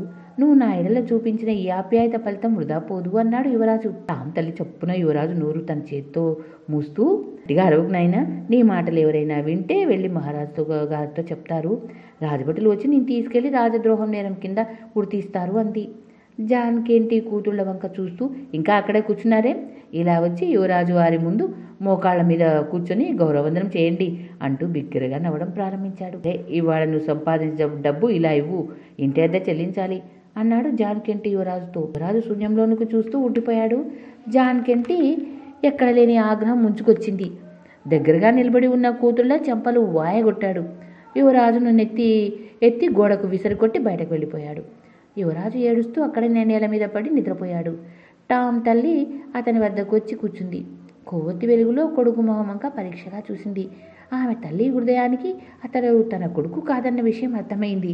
ఆ టామ్ ముఖం ఈ కుర్రాడి ముఖం ఒకే పోలికలతో ఉండొచ్చు, కానీ ఈ కుర్రవాడు నా కొడుకు మాత్రం కాదు. లోకంలో ఒకే పోలికల్లో ఇద్దరుండటం అసంభవం కాదు అనుకుంది. అతడు తన కొడుకా కాదా తేల్చుకునేందుకు ఆమె ఒక పరీక్ష పెట్టాలనుకుంది. టామ్ అయితే ఉదయం లేస్తూనే భయంగా పరిసర ప్రాంతాలను చూస్తాడు. 2 చేతులు ముందుకు చాచి బద్ధకంగా ఆవలిస్తాడు. ఇంటిలో అలికిడి లేదని తెలుసుకొని ముష్టిగిన చేతపుచ్చుకొని వీధిలోనికి పారిపోతాడు. వెంటనే టామ్ తల్లి కొవ్వొత్తి దీపాన్ని తెచ్చి యువరాజు కళ్ళ మీద కాంతి పడేట్టు చేసింది. యువరాజు నెమ్మదిగా కళ్ళు తెరిచాడు. అయితే ఆ చూపులో భయాన్ని కానీ నిరాశ కానీ కనిపించలేదు. అతడు మళ్ళీ నెమ్మదిగా కళ్ళు మూసుకొని, విలియం ఎక్కడున్నావు, లార్డ్ అంతా ఎక్కడున్నారు అన్నాడు. టామ్ తల్లి తన పరీక్షను 2-3 సార్లు చేసి ఆ కుర్రవాడు తన కొడుకు కాదని నిర్ధారణ చేసుకుంది. ఎంత మహాద్భుతం! ఈ దేశానికి కాబోయే మహారాజు ఇక్కడ ఈ పూరి గుడిసెలో కటిక నేల మీద నిద్రపోవడమా? అయితే టామ్ ఎక్కడున్నాడు? ఆమె ఆలోచిస్తూ ఉండిపోయింది. లేవండి లేవండి అన్న కేకలు బయట నుండి వినిపించి జాన్ కెంటి లేచి వెళ్ళి తలుపు తీశాడు. ఎదురుగా ఫాదర్ ఆర్డర్ నిల్చుని, ఏమయ్యా జాన్, నీకేమైనా బుద్ధుందా లేదా? అవతల దేశమంతా యువరాజన్ ఎడ్వర్డ్ క్షేమం కోసం పూజలు చేస్తూ వినోదాలు వేడుకలు చేసుకుంటుంటే నువ్వు టామ్ను చితకబాదుతూ ఉన్నావేంటి? తండ్రులు కొడుకులను బాధించరాదని యువరాజు ఆజ్ఞాపించాడు. ఈ విషయం ఎవరికైనా తెలిసిందో రాజభటులు వచ్చి నేను తీసుకుపోతారు అని చెప్పాడు. జాన్ కెంటికి భయం వేసింది. అటు ఇటు చూశాడు. యువరాజు నేల మీద పడుకొని నిద్రపోతున్నాడు. జాన్ గబగబా అక్కడికి వెళ్ళి యువరాజును అమాంతం లేపి నిలబెట్టి అతడి చేయి పుచ్చుకొని బయటకు ఈడ్చుకుపోయాడు. ఓఫెల్ కోర్టు దాటి వీధులన్నీ దాటి లండన్ బ్రిడ్జ్ సమీపానికి తీసుకొచ్చాడు. ఒరే ముష్టి వెధవా, నేను నిన్ను కొడతానని నీ నోటి నుండి ఒక్క మాట అయినా బయటకు వచ్చిందో నీ తాట ఒలిచి డోలు కట్టేస్తాను, జాగ్రత్త అన్నాడు యువరాజుతో జాన్ కెంటి. లండన్ వీధులన్నీ మహాసందడిగా ఉన్నాయి. జనం నవ్వుతూ కేరింతలు కొడుతూ అటు ఇటు తిరుగుతున్నాడు. బ్యాండ్ మేళాలు, పాటలు పాడేవాళ్ళు, నృత్యాలు చేసేవారు తమ కళలను ప్రదర్శిస్తున్నారు. జాన్ కెంటి యువరాజు చేయి పుచ్చుకొని జనంలో నుండి ముందుకు దూసుకుపోతున్నాడు. అక్కడ ఒక చోట ఒక వ్యక్తి అందరికీ మత్తు పానీయం గ్లాసుల్లో పోసు రండి, నేను ఈరోజు అందరికీ మంచినీళ్లు పంచిపెడుతూ ఉంటాను, కానీ ఈరోజు ద్రాక్షసారాన్ని పంచిపెడుతున్నాను. వెల్స్ యువరాజు పేరున ఈరోజు ఇష్టం వచ్చినంత తాగండి అన్నాడు ఆ వ్యక్తి. జాన్కెంటికి నోరు ఊరింది. యువరాజును పుచ్చుకొని గుంపులోనికి వెళ్ళాడు. గ్లాసులు అందుకునే సందడిలో యువరాజు చేయి వదిలేశాడు. యువరాజుకు అవకాశం చిక్కింది. గుంపును తప్పించుకొని రాజభవనం దిక్కుగా పరుగు ప్రారంభించాడు. ఆ ముష్టి విధవ నా బట్టలు కావాలని అడగకపోతే ఇంత అనర్థం జరిగి ఉండేది కాదు. వాడందరితోనూ నిజం చెప్పకుండా తానే వెల్స్ యువరాజు అయినట్టు అందరినీ మోసం చేస్తున్నాడు. అదంతా బట్టబయలు చేస్తాను, ఆ రాజద్రోహికి ఉరిశిక్ష విధిస్తాను అనుకున్నాడు యువరాజు. చివరకతడు రాజప్రసాదం యొక్క సింహద్వారం చెంతకు చేరుకున్నాడు. సువర్ణ ద్వారాలకు అటు ఇటు ఇద్దరు రాజభటులు కాపలా కాస్తూ కనిపించారు. నేనే అసలైన వెల్స్ యువరాజును, అంతఃపురంలో ఉన్నది నకిలీ యువరాజు. నేను మహారాజు గారితో మాట్లాడాలి, గేట్లు తెరవండి అన్నాడు యువరాజు దర్పంగా కాపలా వాళ్ళతో. ఓ కాపలావాడు యువరాజును చూశాడు. వాడికి ఎక్కలేని కోపం వచ్చింది. మళ్ళీ వచ్చావురా రాస్కెల్, నిన్నేం చేస్తానో చూడు ముష్టి వెదవా అంటూ కాపలావాడు యువరాజు మెడ పుచ్చుకొని దూరంగా విసిరేశాడు. దాంతో పాపం యువరాజు దూరంగా వెళ్ళి నేల మీద పడ్డాడు. మోకాళ్ళు కొట్టుకుపోయాయి. అక్కడున్న జనం విరగబడి నవ్వడం ప్రారంభించారు. యువరాజు చొక్కా పుచ్చుకొని పైకి లేపారు. అంతలో బలమైన ఒక వ్యక్తి వాళ్ల మధ్యకు వచ్చాడు. కుడి చేతిలో కొంతమందిని, ఎడమ చేతితో కొంతమంది దూరంగా నెట్టేసి యువరాజు దగ్గరను తీసుకున్నాడు. యువరాజు ఆ వ్యక్తి వంక చూశాడు. ఆ వ్యక్తి ఎత్తుగా బలిష్టంగా ఉన్నాడు. మంచి దుస్తులు వేసుకున్నాడు. ఉన్నత వంశానికి చెందిన వాడిలాగా కనిపించాడు. ఆ వ్యక్తి యువరాజు మొహంలోని చూసి నవ్వుతూ, నా పేరు మైల్స్ హెండ్రల్, నేను నీ స్నేహితుణ్ణి అన్నాడు. అదిగో మరొక యువరాజు, అతడి సంరక్షకుడు, పదండి వాళ్ళని సన్మానిద్దాం అంటూ ప్రజలు వాళ్ల మీద విరుచుకుపడడానికి ముందుకొచ్చారు. అదే సమయంలో రాజభటులు ముందుకొచ్చి, తొలగండి, మార్గం ఇవ్వండి, మహారాజు గారి వద్ద నుండి వార్తాహరులు వస్తున్నారు, దారి ఇవ్వండి అని బిగ్గరగా అరిచారు. జనం ఎక్కడి వారక్కడ వైదొలిగి వస్తున్న గుర్రబగ్గి మాకులకు మార్గం ఇచ్చారు. ఆ సందడిలో హెండ్రన్ యువరాజు చేయి పుచ్చుకొని పరుగు లంఘించుకున్నాడు. రాజభవనంలోని గోల్డ్ హోల్ రాజప్రముఖులతోనూ ప్రభువులతోనూ లార్డ్స్తోనూ నిండి ఉంది. అందరి ముఖాల్లోనూ ఆతృత, ఆందోళన కనిపిస్తున్నాయి. మరుక్షణం రాయబారి వేదిక మీదకొచ్చి, రాజప్రముఖులారా, మీకు ఒక శుభవార్త చెప్పవలసి వస్తున్నందుకు ఎంతో బాధపడుతున్నాను. మహారాజు హెన్రీ 8 గారు ఇక మనకు లేరు, వారు మరణించారు అంటూ ప్రకటించాడు. లార్డ్ హెన్రీ వచ్చి టామ్ ముందు మోకరిల్లి, మహారాజు గారు మరణించారు. ఈ ఇంగ్లాండ్ సామ్రాజ్యానికి ఈ క్షణం నుండి మీరే మహారాజులు. మీ నోటి నుండి వెలువడిన మాటే రాజశాస్త్రం అన్నాడు. ఆమె ఎంతో ఆశ్చర్యపోయాడు. తర్వాత లార్డ్తో ఇలా అన్నాడు, నేను ఈ ఇంగ్లాండ్ సామ్రాజ్యానికి మహారాజునే అయితే, నా నోటి నుండి వెలువడే మాట రాజశాసనమే అయితే, నేను మహారాజును అయిన శుభ సందర్భంలో నా ప్రభువును క్షమించి విడిచిపెట్టాలనుకుంటున్నాను. అతడి ఉరిశిక్షను రద్దు చేయండి. నా మాట తక్షణం అమలు జరగాలి అన్నాడు. చిత్తం, అలాగే జరుగుతుంది అన్నాడు లార్డ్. ఈ వార్త దేశమంతా పాకింది. నిరంకుశ దుష్టపాలన అంతమైంది. మనకు దయగల ప్రభు లభించాడు. వెల్స్ యువరాజైన ఎడ్వర్డ్ ఇప్పుడు యువరాజు కాదు, మహారాజు కనుక మనం అతన్ని మహారాజుని సంబోధించడమే సమంజసంగా ఉంటుంది. మైల్స్ హెండ్రన్ మహారాజును తీసుకుని లండన్ బ్రిడ్జ్ వద్ద వరకు చేరుకున్నాడు. దారి పొడుగునా ప్రజలు జేజేలు పలుకుతున్నారు. మహారాజు 8వ హెన్రీ చనిపోయారు. ఇప్పుడు మన మహారాజు 6వ ఎడ్వర్డ్ గారు. మహారాజు ఎడ్వర్డ్ కలకాలం జీవించాలి గట్టిగా అరిచారు. ఆ జేజేలు ఎడ్వర్డ్ విన్నాడు. ఆనందంతో అతడి శరీరం ఉప్పొంగింది. మైల్స్ హెండ్రన్ ఎడ్వర్డ్ చేయి పుచ్చుకుని లండన్ బ్రిడ్జ్ మీదుగా వస్తున్నాడు. ఆ బ్రిడ్జి అటు లండన్ నగరానికి, ఇటు దక్షిణ వార్పుకి మధ్య ఉంది. బ్రిడ్జికు ఇరుపక్కల అందమైన దుకాణాలు ఎన్నో ఉన్నాయి. ఒకచోట ప్రశాంత వాతావరణంలో నెలకొని ఉన్న ఒక చర్చి ఉంది. ఆ చర్చిలో తల్లి తండ్రే పట్టించుకొని అనాథ పిల్లలు పెరిగి పెద్దవారైతారు. భిక్షమెత్తుకొని జీవిస్తారు. చివరకు అక్కడే చనిపోతారు. ఎవరు ఎక్కడ ఉన్నారో అక్కడ ఉన్న వారందరికీ తెలుసు. ఎడ్వర్డ్ హండ్రన్ జనాన్ని తప్పించుకుంటూ హండ్రన్ హోటల్లో అద్దెకు తీసుకున్న గది వద్దకు వచ్చారు. అంతలో ఒక వ్యక్తి జనాన్ని తోసుకుంటూ ముందుకొచ్చి ఎడ్వర్డ్ చేయి పుచ్చుకొని ఇలా అన్నాడు, చివరకు దొరికావు. ఈసారి నిన్ను విడిచిపెడతాను అనుకోకు. ఇప్పుడు నా నుంచి తప్పించుకోలేవు అన్నాడు. ఆ వ్యక్తి ఎవరో కాదు, టామ్ తండ్రి జాన్ కెంటీ. హెండన్ వెన్ను తిరిగి, ఆ కుర్రవాడిని ముట్టుకున్నా చిన్న మెత్తు బాధ కలిగించిన అమాంతం నిన్ను బ్రిడ్జి కిందికి విసిరేస్తాను, జాగ్రత్త అన్నాడు జాన్ కెంటీతో. నేను ఈ కుర్రవాడి తండ్రిని, నా ఇష్టం, ఏమైనా చేసే హక్కు నాకుంది. మధ్యలో నువ్వెవరు అడగడానికి అన్నాడు జాన్ కెంటి కోపంగా. ఓహో అలాగా, నీ వంటి తండ్రి దగ్గర ఉండడం కంటే ఇతడు చనిపోవటమే మంచి సుమా. సరే ఇక నీ దారి నువ్వు వెళ్ళు, కుర్రవాడి విషయం మర్చిపో, కాదంటావా? హెండ్రన్ గుడ్లురుముతూ చూశాడు. జాన్ కెంటి ఎడ్వర్డ్ చేయి వదిలేసి వాళ్ళను తిడుతూ శాపనార్థాలు పెడుతూ వెళ్ళిపోయాడు. చివరకు వాళ్ళు హోటల్ గది వద్దకు వచ్చారు. గది చాలా మురికిగా అసహ్యంగా ఉంది. గదిలోని బల్లలు కుర్చీలు పాడుపడి ఉన్నాయి. ఆ గదిలోనే ఒకే ఒక మంచం ఉంది. గదిలో అడుగు పెడితేనే ఎడ్వర్డ్ అలసటతో మంచం మీద పడిపోయి కాళ్ళు బార్లా చాపేశాడు. చూడు మిత్రమా, నాకు నిద్ర వస్తుంది. భోజన పదార్థాలన్నీ బల్ల మీద సిద్ధం చేసిన తర్వాత నన్ను నిద్ర లేపు అని చెప్పి ఎడ్వర్డ్ గుర్రు పెట్టి నిద్రపోయాడు. ఈ ముష్టి విధవ చూడు, నా మంచం మీద తన్ని పెట్టి పడుకున్నాడు. ఇదేదో తన రాజభవనమైనట్టు, తానొక యువరాజు అయినట్టు, ఈ మంచం మాంసతూలికా తల్పమైనట్టు, నేను ఈ విధవకు సేవకుడినైనట్టు పగటి కలలు కంటున్నాడు కాబోలు అనుకున్నాడు హెండ్రన్. అయినా హెండ్రన్కు ఆ అందమైన కుర్రాడి మీద కోపం రాలేదు. ఎంతో జాలి సానుభూతి కలిగాయి. అతడి ముఖంలోని అమాయకత్వము స్వచ్ఛత హెండ్రన్కి బాగా నచ్చాయి. అతడిని తన సొంత తమ్ముడిగా భావించాడు. కుర్రవాడి ముఖం మీద పడుతున్న ముంగుర్లను ప్రేమగా వెనక్కి తన చేతి వేళ్లతో దువ్వి సరిచేశాడు. కుర్రవాడికి చలిగాలి తగులుతుందేమోనని తన కోటు విప్పి వాడి మీద కప్పాడు. వీడిని ఇంటికి తీసుకువెళ్తాను. నేను 7 సంవత్సరాల తర్వాత ఇంటికి వెళ్తున్నాను. నేను దేశ బహిష్కరణ పొందిన వాడిని. నా కుటుంబం అక్కడ క్షేమంగా ఉన్నట్లయితే ఈ పిచ్చి ముష్టి కుర్రవాడు కూడా మాతో పాటే ఉంటాడు అనుకున్నాడు హెండ్రన్. ప్రభు నిద్రలేవండి, భోజనం సిద్ధం చేయబడింది అంటూ హెండ్రన్ బిగ్గరగా అరిచాడు. ఎడ్వర్డ్ నిద్ర లేచాడు. స్నానాల గదిలోనికి వెళ్తూ, అలా నిలబడి చూస్తావే, వచ్చి నాకు స్నానం చేయించు అన్నాడు. హెండ్రన్ నవ్వుకున్నాడు. అతని ఊహాతీత ప్రవర్తనకు ఆశ్చర్యపోయాడు.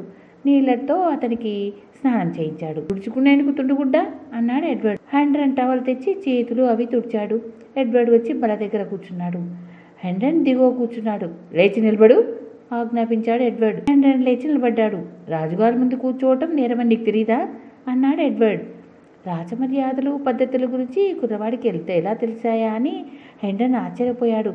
తర్వాత గ్లాసులు ద్రాక్ష సారాయి పోసి కుర్రవాడి చేతికిచ్చాడు.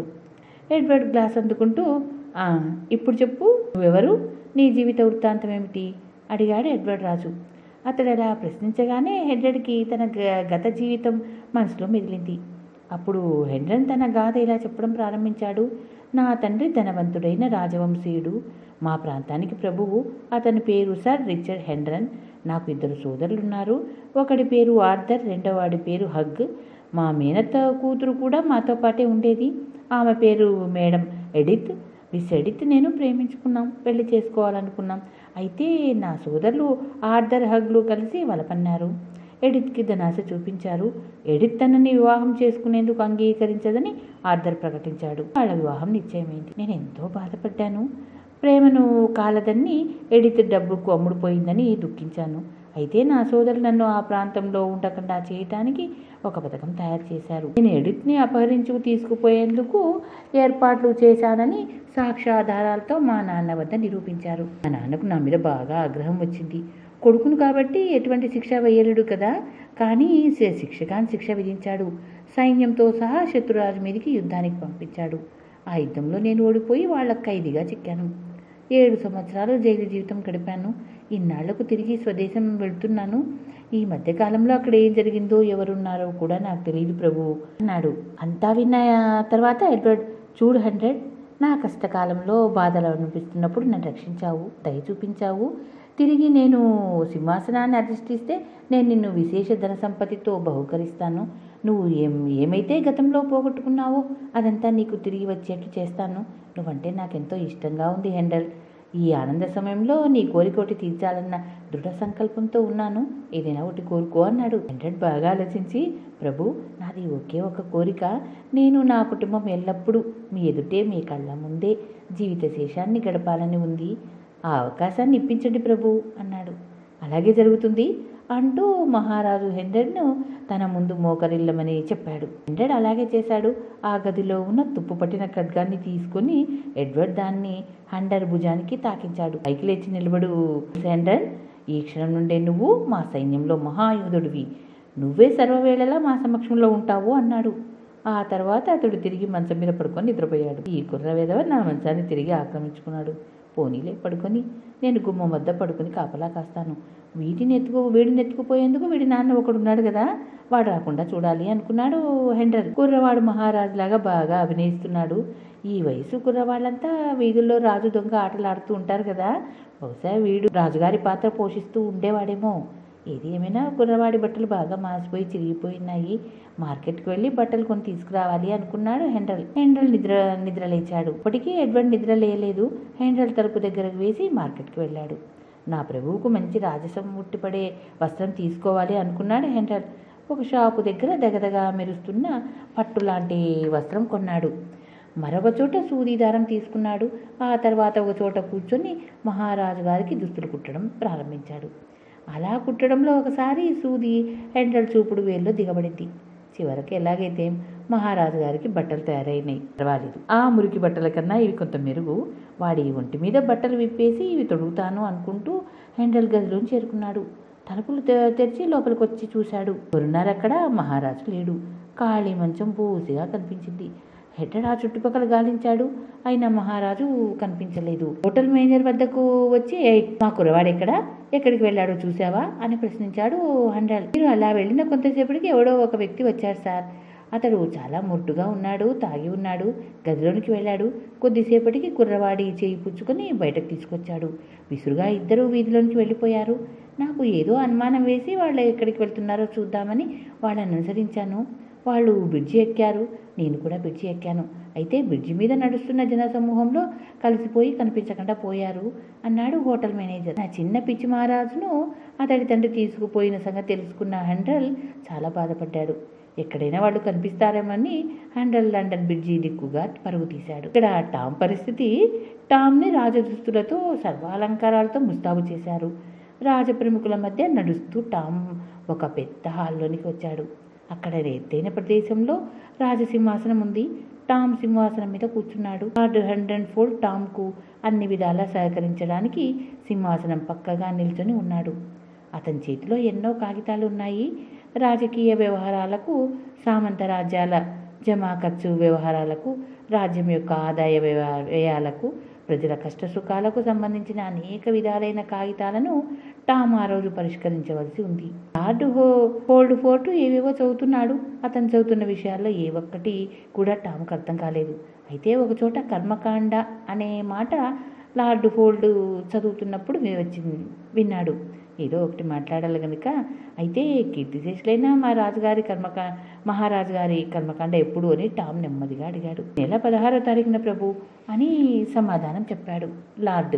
ఇంతవరకు శవం కుళ్ళిపోకుండా ఉంటుందా అన్నాడు టామ్. లార్డ్ హోల్డ్ టామ్ చొక్కా పుచ్చుకొని ఎవరూ చూడకుండా వెనక్కి లాగి, అలా మాట్లాడకూడదు, తప్పు అన్నట్టు సంజ్ఞ చేశాడు. ఆ తర్వాత రాజ్య వ్యవహారాలు చూసే కార్యదర్శి రాజ్యానికి సంబంధించిన ఖర్చులను చదివి వినిపించాడు. అతడు చదివి వినిపించిన దాని ప్రకారం బొక్కసంలో డబ్బు లేదని, 1200 మంది నౌకర్లు జీతాలు ఇవ్వలేదని తేలింది. టామ్ ఆలోచించి ఇలా అన్నాడు, మనకు ఇంత పెద్ద రాజభవనం దేనికి? ఉండే ఇల్లు ఎంత చిన్నదైతే నౌకర్లు అంత తక్కువ మంది సరిపోతారు. మనం మరొక చిన్న ఇంటికి మారిపోతే బాగుంటుంది కదూ. నాకు తెలిసిన ఇల్లు ఒకటి చేపల మార్కెట్ దగ్గర ఉంది అన్నాడు. మళ్ళీ లార్డ్ ఫోర్డ్ అసభ్యంగా మాట్లాడకూడదు అని సంజ్ఞ చేశాడు. టామ్ మాటలు విన్నవాళ్ళు అతడికి మానసిక రుగ్మత ఉంది కాబట్టి మనం అంతగా పట్టించుకోకూడదు అనుకున్నారు. ఆ తర్వాత స్వర్గీయ మహారాజు గారి వీలునామా చదవబడింది. అందులో ఏ ప్రాంతానికి ఎవరు ప్రభువులుగా ఉండాలో, ఎవరు ఏ పదవుల్లో ఉండాలో వీలునామాలో వ్రాయబడి ఉంది. వీళ్ళందరి కోసం, రాజభోగాల కోసం ఇంత డబ్బు ఖర్చు చేయకపోతే రాజుగారు తీర్చవలసిన అప్పులన్నింటినీ ముందుగా తీర్చేస్తే బాగుండును కదా అనుకున్నాడు టామ్. ఆ వెంటనే టామ్కు ఇంకొక ఆలోచన వచ్చింది. ఎవరో ముక్కు మొహం తెలియని వారిని ప్రభువులుగా, రాజప్రముఖులుగా నియమిస్తున్నాం కదా. అటువంటప్పుడు మా అమ్మను ఓఫర్ కోల్డ్ ప్రాంతానికి రాణిగా నియమిస్తే బాగుంటుంది కదా అనుకున్నాడు. అంతలోనే నా ఈ మహారాజు పదవి శాశ్వతమా ఏమిటి? రాణి పదవి మాత్రం ఉంటుందా అనుకున్నాడు. ఆలోచన సాగరం నుండి ఒడ్డెక్కి వచ్చిన టామ్ తన ముందు మోకరిల్లి ఉన్న కుర్రవాడిని చూశాడు. ఆ పిల్లవాడికి తన ఏడే ఉండటం, కుర్రవాడా పైకి లేచి నిలబడు, ఇంతకీ ఎవరు నువ్వు అని అడిగాడు టామ్. ఆ కుర్రవాడి లేచి నిలబడి, నా పేరు హంఫ్రేరో, నేను మీకు బదులుగా కొడా దెబ్బలు తినే కుర్రవాడిని ప్రభు అన్నాడు. టామ్ ఆశ్చర్యపోతూ, నేను ఇంత క్రితం నిన్ను చూడలేదే, నువ్వు ఇక్కడ చేసే ఉద్యోగం ఏమిటి అని అడిగాడు. 2 రోజుల క్రితం మీరు గ్రీకు భాష మాట్లాడేటప్పుడు తొట్రపాటు పడ్డారు. అది తప్పుగా భావించి ఉపాధ్యాయురాలు నన్ను కొరడాతో కొట్టింది. అంటే మీరు చేసే తప్పులకు నేను శిక్ష అనుభవిస్తున్నాను అన్నమాట. నా ఉద్యోగం అదే ప్రభు అన్నాడు అతను. ఎంత ఆశ్చర్యకరమైన విషయం! సిగ్గుపడవలసిన విషయం కూడా. ఒకరు చేసిన తప్పుకు మరొకరు శిక్ష అనుభవించడమా అంటూ టామ్ ఆశ్చర్యపోయాడు. చదువు విషయంలోనే కాదు ప్రభు, మీరు ఏ విషయంలో పొరపాట్లు చేసినా నా వైపు మీద కొడా దెబ్బలు పడతాయి. మీరు మహారాజులు కదా, మిమ్మల్ని దండించే హక్కు మీ తల్లిదండ్రులకు కూడా ఉండదు మహారాజా అన్నాడు అతను. నేను దీనికి అంగీకరించను. భవిష్యత్తులో నా తప్పులకు నేనే కొడా దెబ్బలు తింటాను, ఆ విధంగా శాసనం చేస్తాను అన్నాడు టామ్. అది వింటూనే కుర్రవాడు చేతులు జోడించి, ఆ పని మాత్రం చేయకండి ప్రభు, అది నా బతుకు తెరువు మీదనే దెబ్బ పడుతుంది మహారాజా. కొడా దెబ్బలు తినడం నా ఉద్యోగం ప్రభు. ఆ ఉద్యోగం పోతే నా మీద ఆధారపడిన నా కుటుంబం గతి ఏం కావాలి చెప్పండి. ఈ ఉద్యోగం ఇప్పుడు పుట్టింది కాదు ప్రభు, మా తాత ముత్తాతలు కూడా ఇదే ఉద్యోగాన్ని మీ తాత ముత్తాతలు చేశారు అన్నాడు. టామ్ నవ్వి, అలాగా, అయితే నువ్వు కొడా దెబ్బల కుర్రాడివేగా, అలాగే ఉండు, నీ ఉద్యోగం శాశ్వతం. అయితే నేను తప్పులు చేయకుండా జాగ్రత్త పడతాను. టామ్ అన్ని విషయాలు నేర్చుకున్నాడు. రాజకీయ వ్యవహారాలను స్వయంగా చక్కదిద్దుకోగలుగుతున్నాడు. మహారాజు హుందాతనాన్ని రాజప్రముఖుల ముందు ప్రదర్శించగలుగుతున్నాడు. ఇతర దేశాల రాయబారులతో ఎలా మాట్లాడాలో, ఎవరిని ఎలా సన్మానించాలో అన్నీ నేర్చుకున్నాడు. ఒకనాడు టామ్ తన సేనా మందిరంలో కూర్చొని అద్దాల కిటికీ గుండా దూరంగా కనిపిస్తున్న వీధిలోని చూడసాగాడు. వీధిలో నడుస్తున్న జనం అతడికి స్వేచ్ఛాజీవులుగా కనిపించారు. అవును, వాళ్లకున్న స్వేచ్ఛ తనకెక్కడిది? ఈ రాజంతపురం తనకొక బంగారు పంజరం. ఎడ్వర్డ్ మహారాజు ఎక్కడున్నాడు? తన తండ్రితో ఎన్ని బాధలు పడుతున్నాడు, ఎన్ని దెబ్బలు తన్నులు తింటున్నాడు. ఈ మహారాజు జీవితం కన్నా ఆ ముష్టి జీవితమే ఎంతో సుఖప్రదమైంది. ఇది బానిస బతుకు, అది స్వేచ్ఛగా జీవించే ఆనందమైన జీవితం అనుకున్నాడు టామ్. అంతలో టామ్కు వీధిలో చప్పట్లు కేరింతలు కొడుతూ వెళ్తున్న గుంపోటి కనిపించింది. అదేమిటో తెలుసుకోవాలనుకున్న టామ్ దగ్గరగా ఉన్న లార్డుతో, వీధిలో పోతున్న ఆ గుంపేమిటి అని అడిగాడు. ఏం లేదు ప్రభు, తమరు మహారాజా అయిన శుభ సందర్భాన వాళ్ళు మిమ్మల్ని పొగుడుతూ జయజయధ్వానాలు చేస్తూ వెళ్తున్నారు అన్నాడు లార్డ్ వినయంగా. పొగడ్తలకు ఉబ్బిపోయే రాజవంశంలో పుట్టినవాడు కాదు టామ్. మీ ఊహ కట్టిపెట్టి అదేమిటో, వాళ్ళ సంతోషానికి కారణం ఏమిటో తెలుసుకురమ్మని గార్డులను పంపించండి అన్నాడు టామ్ గంభీరంగా. లార్డ్ వెంటనే బయటకు వెళ్ళి గార్డులతో చెప్పాడు. గార్డులు వెళ్ళి గుంపును ఆపు చేసి విషయం ఏమిటని అడిగారు. ఆ గుంపు మధ్యగా ఒక మగవాడు, ఒక ఆడది, ఆమె కూతురు ఉన్నారు. వాళ్లను రక్షక భటులు తీసుకువెళ్తున్నారు. వీళ్ళు నేరస్తులు, వీళ్ళని జైలుకు తీసుకెళ్తున్నారు అన్నారు కొంతమంది. గార్డులు తిరిగి వచ్చి ఆ విషయాన్ని టామ్కు మనవి చేశారు. ఆ నేరస్తులను రాజభవనంలోనికి తీసుకురావాల్సిందిగా టామ్ రాజభటులకు ఆజ్ఞ జారీ చేశాడు. తక్షణం రాజభటులు వీధిలోనికి వెళ్ళి ఆ ముగ్గురిని తీసుకుని వచ్చి మహారాజు ముందు నిల్చుండబెట్టారు. అదేమిటో చూద్దామని సభాసదులు, రాజప్రముఖులు అక్కడ హాజరయ్యారు. టామ్ ఆ వ్యక్తి ముఖం వంక పరీక్షగా చూశాడు. ఆ ముఖం ఎక్కడో చూసిన గుర్తు వచ్చింది టామ్కు. అవును, ఒకసారి మా కుర్రాళ్ళంతా థేమ్స్ నదిలో స్నానం చేస్తున్నాము. నా స్నేహితుడు అకస్మాత్తుగా నదీ ప్రవాహంలో కొట్టుకుపోసాగాడు. అదే సమయంలో ఈ వ్యక్తి పరుగున వచ్చి నీటిలోనికి దూకి ప్రాణాలకు తెగించి నా స్నేహితుడిని రక్షించాడు. అటువంటి మంచి వ్యక్తి నేరం చేస్తాడా? ఒక వ్యక్తిని హత్య చేస్తాడా? నమ్మదగ్గ విషయం కాదు అనుకున్న టామ్. ఈ వ్యక్తి చేసిన నేరం ఏమిటి? టామ్ అడిగాడు. ఒక వ్యక్తి నిద్రపోతుంటే అతడి నోట్లో విషం పోసి హత్య చేశాడు ప్రభు, చెప్పాడు పోలీస్ ఇన్స్పెక్టర్. ఎప్పుడు, ఏ తారీఖున ఈ సంఘటన జరిగింది? టామ్ ప్రశ్నించాడు. ఈ నెల 1వ తారీఖున ఉదయం 10 గంటలకు జరిగింది ప్రభు అన్నాడు ఇన్స్పెక్టర్. టామ్ గుర్తు తెచ్చుకున్నాడు. అవును, ఈ వ్యక్తి అదే రోజు ఉదయం 10 గంటలకు థేమ్స్ నదిలో మునిగిపోతున్న తన స్నేహితుని రక్షించాడు. మరి ఒకే వ్యక్తి ఒకే సమయంలో 2 ప్రదేశాల్లో ఎలా ఉండగలడు? నువ్వు చెప్పదలుచుకుంది ఏమైనా ఉందా? టామ్ ఆ వ్యక్తిని ప్రశ్నించాడు. ఈ నేరం నేను చేయలేదు ప్రభు. నా శత్రువు ఒకడు నన్ను ఊరికంబం ఎక్కించాలని కుట్ర పన్ని ఈ నేరం నా మీదికి నెట్టాడు మహాప్రభు. వీళ్ళు చెబుతున్న ఆ రోజు ఉదయం 10 గంటలకు థేమ్స్ నదిలో మునిగిపోతున్న ఓ కుర్రవాడిని రక్షించి ఇంటికి తీసుకువెళ్ళి ఉపచారాలు అవి చేశాను అన్నాడు ఆ వ్యక్తి దీనవదనంతో. ఈ వ్యక్తి నేరస్తుడు కాడు, తక్షణం విడుదల చేయండి అన్నాడు టామ్. ఇన్స్పెక్టర్ అతడి చేతికి వేసిన సంఖ్యలను తీసివేశాడు. అక్కడున్న సభాసదులు, రాజప్రముఖులు మహారాజు గారి దయాగుణానికి ఎంతో సంతోషించారు. న్యాయ నిర్ణయాన్ని ఎంతో పొగిడారు. తర్వాత టామ్ యువతి ఆమె కూతురు ముఖాల వంక చూస్తూ వీళ్ళు చేసిన నేరాలేమిటి అని ఇన్స్పెక్టర్ని అడిగాడు. ఆ యువతి ఒక మాంత్రికురాలు ప్రభు. తన దుష్టశక్తుల ప్రభావంతో తుఫాన్లు భూకంపాలు సృష్టిస్తూ ఉంటుంది. నా తల్లి మాంత్రికురాలు కాదు ప్రభు, పిచ్చిది అని ప్రజలను మభ్యపెడుతూ ఉంటుంది. ఆ మాంత్రికురాలు కాలికి తొడిగిన లైనాన్ తొడుగు తీయగానే తుఫాన్ రావడం చూశామని చాలామంది చెబుతున్నారు ప్రభు. అందువల్లనే తల్లి కూతుళ్ళు ఇద్దరి మీద నేరారోపణ చేసి జైలుకు తీసుకెళ్తున్నాం అన్నాడు ఇన్స్పెక్టర్. మరి ఆ విధంగా తుఫాను సృష్టించబడినప్పుడు ఈ మాంత్రికురాలు ఆమె సృష్టించిన తుఫాన్లో చిక్కుకొని బాధపడలేదా అంటూ టామ్ ప్రశ్నించాడు. ఎందుకు బాధపడలేదు ప్రభు? ఆ తుఫాన్లో ఈమె ఇల్లు కొట్టుకుపోయింది. తను సృష్టించిన తుఫాన్లో తన ఇంటిని పోగొట్టుకున్న యువతి తనకు తాను నష్టం కలిగించుకున్నట్లే కదా. ఇది ఎంత ఆశ్చర్యకరమైన విషయం. ఎంత పిచ్చివాళ్ళైనా అలా చేస్తారా?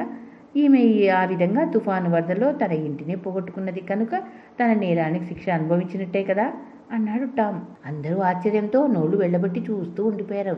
చూడమ్మా, నువ్వు సృష్టించే తుఫాను చూడాలని ఉంది. ఏది, నీ లైలాన్ తొడుగు తీసి దుష్టశక్తుల్ని ఆహ్వానించు అన్నాడు టామ్. ఆ యువతి కాలికి తొడిగిన లైలాన్ తొడుగు తీసేసింది. అయినా ఏమీ జరగలేదు. పాపం, ఈమె దుష్టశక్తుల ప్రభావం పోగొట్టుకుని ఉంటుంది కనుక ఎవరికీ ఎటువంటి భయం అవసరం లేదు. వీళ్ళని నిర్దోషులుగా విడుదల చేయండి అన్నాడు టామ్. హెచ్చన పొందిన వాళ్ళు టామ్కు మోకరిల్లి తమ దారిని తాము వెళ్ళిపోయారు. అక్కడున్న వారంతా మహారాజు గారి న్యాయ నిర్ణయానికి ఘనంగా నివాళులర్పించారు. మైకల్ హెండన్ హోటలు గది నుండి మరొక మొరటు మనిషితో బయలుదేరి ఎడ్వర్డ్ లండన్ బ్రిడ్జి దాటి యువతల వైపు చేరుకున్నాడు. అది ముందు తెలుసుకున్నాం కదా. వేగంగా పరిగెత్తుకుంటూ రావడం వల్ల ఎడ్వర్డ్ బాగా అలసిపోయి ఒక చోట రొప్పుతూ నిలబడిపోయాడు. నేను మహారాజును అయినప్పటి నుండే హెండర్ నన్ను కనిపెట్టుకుని చూస్తున్నాడు. హెండర్కి ఏది జరగకూడదు అన్నాడు ఎడ్వర్డ్. ఎడ్వర్డ్ను తీసుకొచ్చిన మొరటు మనిషి కుంటుకుంటూ అతడి వెనుకనే వచ్చాడు. త్వరగా పద, నీ స్నేహితుడు హండర్ గాయపడి అడవిలో పడి ఉన్నాడని చెప్పాను కదా. నీ స్నేహితుని తక్షణం చూడాలని ఉంటే వెంటనే బయలుదేరు అన్నాడు కుంటివాడు. నా స్నేహితుడు హండర్ని ఎవరు గాయపరిచినా సరే దానికి తగిన ఫలితం అనుభవిస్తారు అన్నాడు ఎడ్వర్డ్. తర్వాత వాళ్ళిద్దరూ సమీపంలో ఉన్న అడవి ప్రాంతానికి చేరుకున్నారు. అక్కడొక అందమైన ఇల్లు ఉంది. ఇద్దరు ఇంట్లోనికి వెళ్లారు. ఆ ఇంట్లో మరొక వ్యక్తి కూర్చొని ఉన్నాడు. అతడి కుడి కంటికి ఆకుపచ్చని గుడ్డ పట్టీలాగా కట్టబడి ఉంది. గడ్డం మాసి ఉంది. జుట్టు చిందరవందరగా ఉంది. నా స్నేహితుడు హెండర్ ఎక్కడా అన్నాడు ఎడ్వర్డ్ ఆ ఇంటి పరిసరాలను కలియజూస్తూ. ఇక్కడ నేను తప్ప నీ స్నేహితులు ఎవరు లేరు అన్నాడు కూర్చున్న వ్యక్తి నవ్వుతూ. ఏమిటి మోసం? ఎవరు నువ్వు అన్నాడు ఎడ్వర్డ్ కోపంగా. నేను నీ కన్న తండ్రిని, జాన్ కెంటిని. నువ్వు నన్ను గుర్తుపట్టలేదా అన్నాడు ఆ వ్యక్తి కోపంగా. ఇక్కడికి ఎలా వచ్చావు? రావాల్సి వచ్చిందిరా రాస్కెల్. నేను ఒక హత్య చేశాను. వేషం మార్చుకొని ఇలా తప్పించుకొని రావాల్సి వచ్చింది. ఇక మీదట నా పేరు జాన్ కెంటీ కాదు, జాన్ హబ్. నీ పేరు టామ్ కాదు, జాన్. ఆ పేరు గుర్తుంచుకో అన్నాడు జాన్ కెంటీ. నేను టామ్ను కాదు, జాన్ను కాదు. నేను ఈ రాజ్యానికి మహారాజును. అది నువ్వు గుర్తుంచుకో అన్నాడు ఎడ్వర్డ్ దర్పంగా. మహారాజును అనగానే ఎడ్వర్డ్ తీసుకొచ్చిన వాడు భయపడిపోయాడు. జాన్ కెంటీ నవ్వి, భయపడకు, నా కొడుకు పిచ్చి పట్టింది అన్నాడు. వాళ్ళు దూరంగా వెళ్ళి మాట్లాడుకోసాగారు. ఎడ్వర్డ్ అటు ఇటు చూశాడు. అక్కడ ఎండుగడ్డి పరిచి ఉంది. ఎడ్వర్డ్ వెళ్ళి దాని మీద కాళ్ళు చాపుకొని మేనువాల్చాడు. అతనికి చిన్నతనంలో తండ్రితో గడిపిన మధురమైన రోజులు జ్ఞాపకం వచ్చాయి. మా నాన్న హెన్రీ 8 ప్రజలకు చెంటశాసనుడు. ఆయనంటే అందరూ భయపడేవారు. కానీ నన్ను ఎంతగానో ప్రేమించేవాడు. మా నాన్న చనిపోయేటప్పుడు దగ్గర లేకపోయినాను. అదే బాధగా ఉంటుంది. అలా ఏవేవో ఆలోచించుకు ఎడ్వర్డ్ నిద్రలోకి జారుకున్నాడు. వర్షపు చినుకులు ఇంటి పై భాగం నుండి కారుతూ ఎడ్వర్డ్ ముఖం మీద పడగానే అతనికి మెలకువ వచ్చింది. కొద్ది దూరంలో ఎవరో కూర్చొని బిగ్గరగా మాట్లాడుతుండడం ఎడ్వర్డ్కు వినిపించి తల తిప్పి చూశాడు. అక్కడ ఒక చోట పెద్ద మంట వేసి ఉంది. మంట చుట్టూ చాలామంది కూర్చొని ఉన్నారు. వాళ్ళలో స్త్రీలు, పురుషులు, పిల్లలు, ముసలివాళ్ళు ఉన్నారు.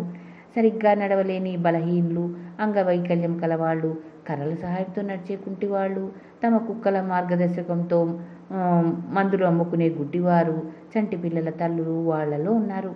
ఏది ఏమైనా వాళ్ళంతా ముష్టివాళ్లే. అకస్మాత్తుగా అక్కడి వాతావరణం మారిపోయింది. బ్రాందీ సీసాలు బయటకు వచ్చాయి. గ్లాసులు నిండిపోయాయి. కేకలు, పెడవొబ్బులు, నవ్వులు, కేరింతలు అధికమైనాయి. వాళ్ళు మైకంలో ఇష్టం వచ్చిన పాటలు పాడడం ప్రారంభించారు. గుడ్డివాళ్ళు తమ తమ కళ్లకు కట్టిన ఆకుపచ్చని గంతలు విప్పేశారు. నిజానికి వాళ్ళు గుడ్డివాళ్ళు కాదు. కొంతమంది తమ కొయ్య కాళ్ళను తీసి పక్కన పెట్టి నడుస్తూ గెంతసాగారు. అంతా లేచి ఒకరి చేతులు ఒకరు పుచ్చుకొని మంట చుట్టూ నృత్యం చేయసాగారు. ఆ 25 మంది సభ్యులు గల ముష్టి సంఘానికి ఓ నాయకుడున్నాడు. వాడి పేరే రఫ్లర్. వాళ్ళతో పాటు కొంతసేపు నృత్యం చేసి తర్వాత పలానా కుటుంబ వారు ఏమయ్యారు అంటూ ప్రశ్నించాడు. ఆ కుటుంబంలోని కుర్రవాడు వీధి దెబ్బలాటలో చంపబడ్డాడు. అతడి తల్లిని ప్రజలు మంత్రగత్య అన్న సాకుతో రాళ్లతో కొట్టి చంపేశారు అన్నాడెవరో. ముఠా సభ్యుల్లో నిరాశ నిస్పృహ ఆవహించి అంతా నిశ్శబ్దంగా ఉండిపోయారు. వాళ్లను ఉత్సాహపరచడానికి ఆ నాయకుడు మరి 2 బ్రాందీ సీసాలు ఇచ్చాడు. బాధమైన కథలన్నీ ముచ్చరించుకోసాగారు. ఆదాయంతో ఎంతో హాయిగా బతికేవాళ్ళం. అయితే మేము ఆనందంగా ఉండటం ధనవంతులైన కూలీలు చూడలేకపోయారు. బలవంతంగా మా పొలాలను లాక్కున్నారు. మమ్మల్ని చిత్రహింస పాలు చేశారు. నేను వాళ్ళ బాధలు పడలేక పారిపోయి వచ్చాను.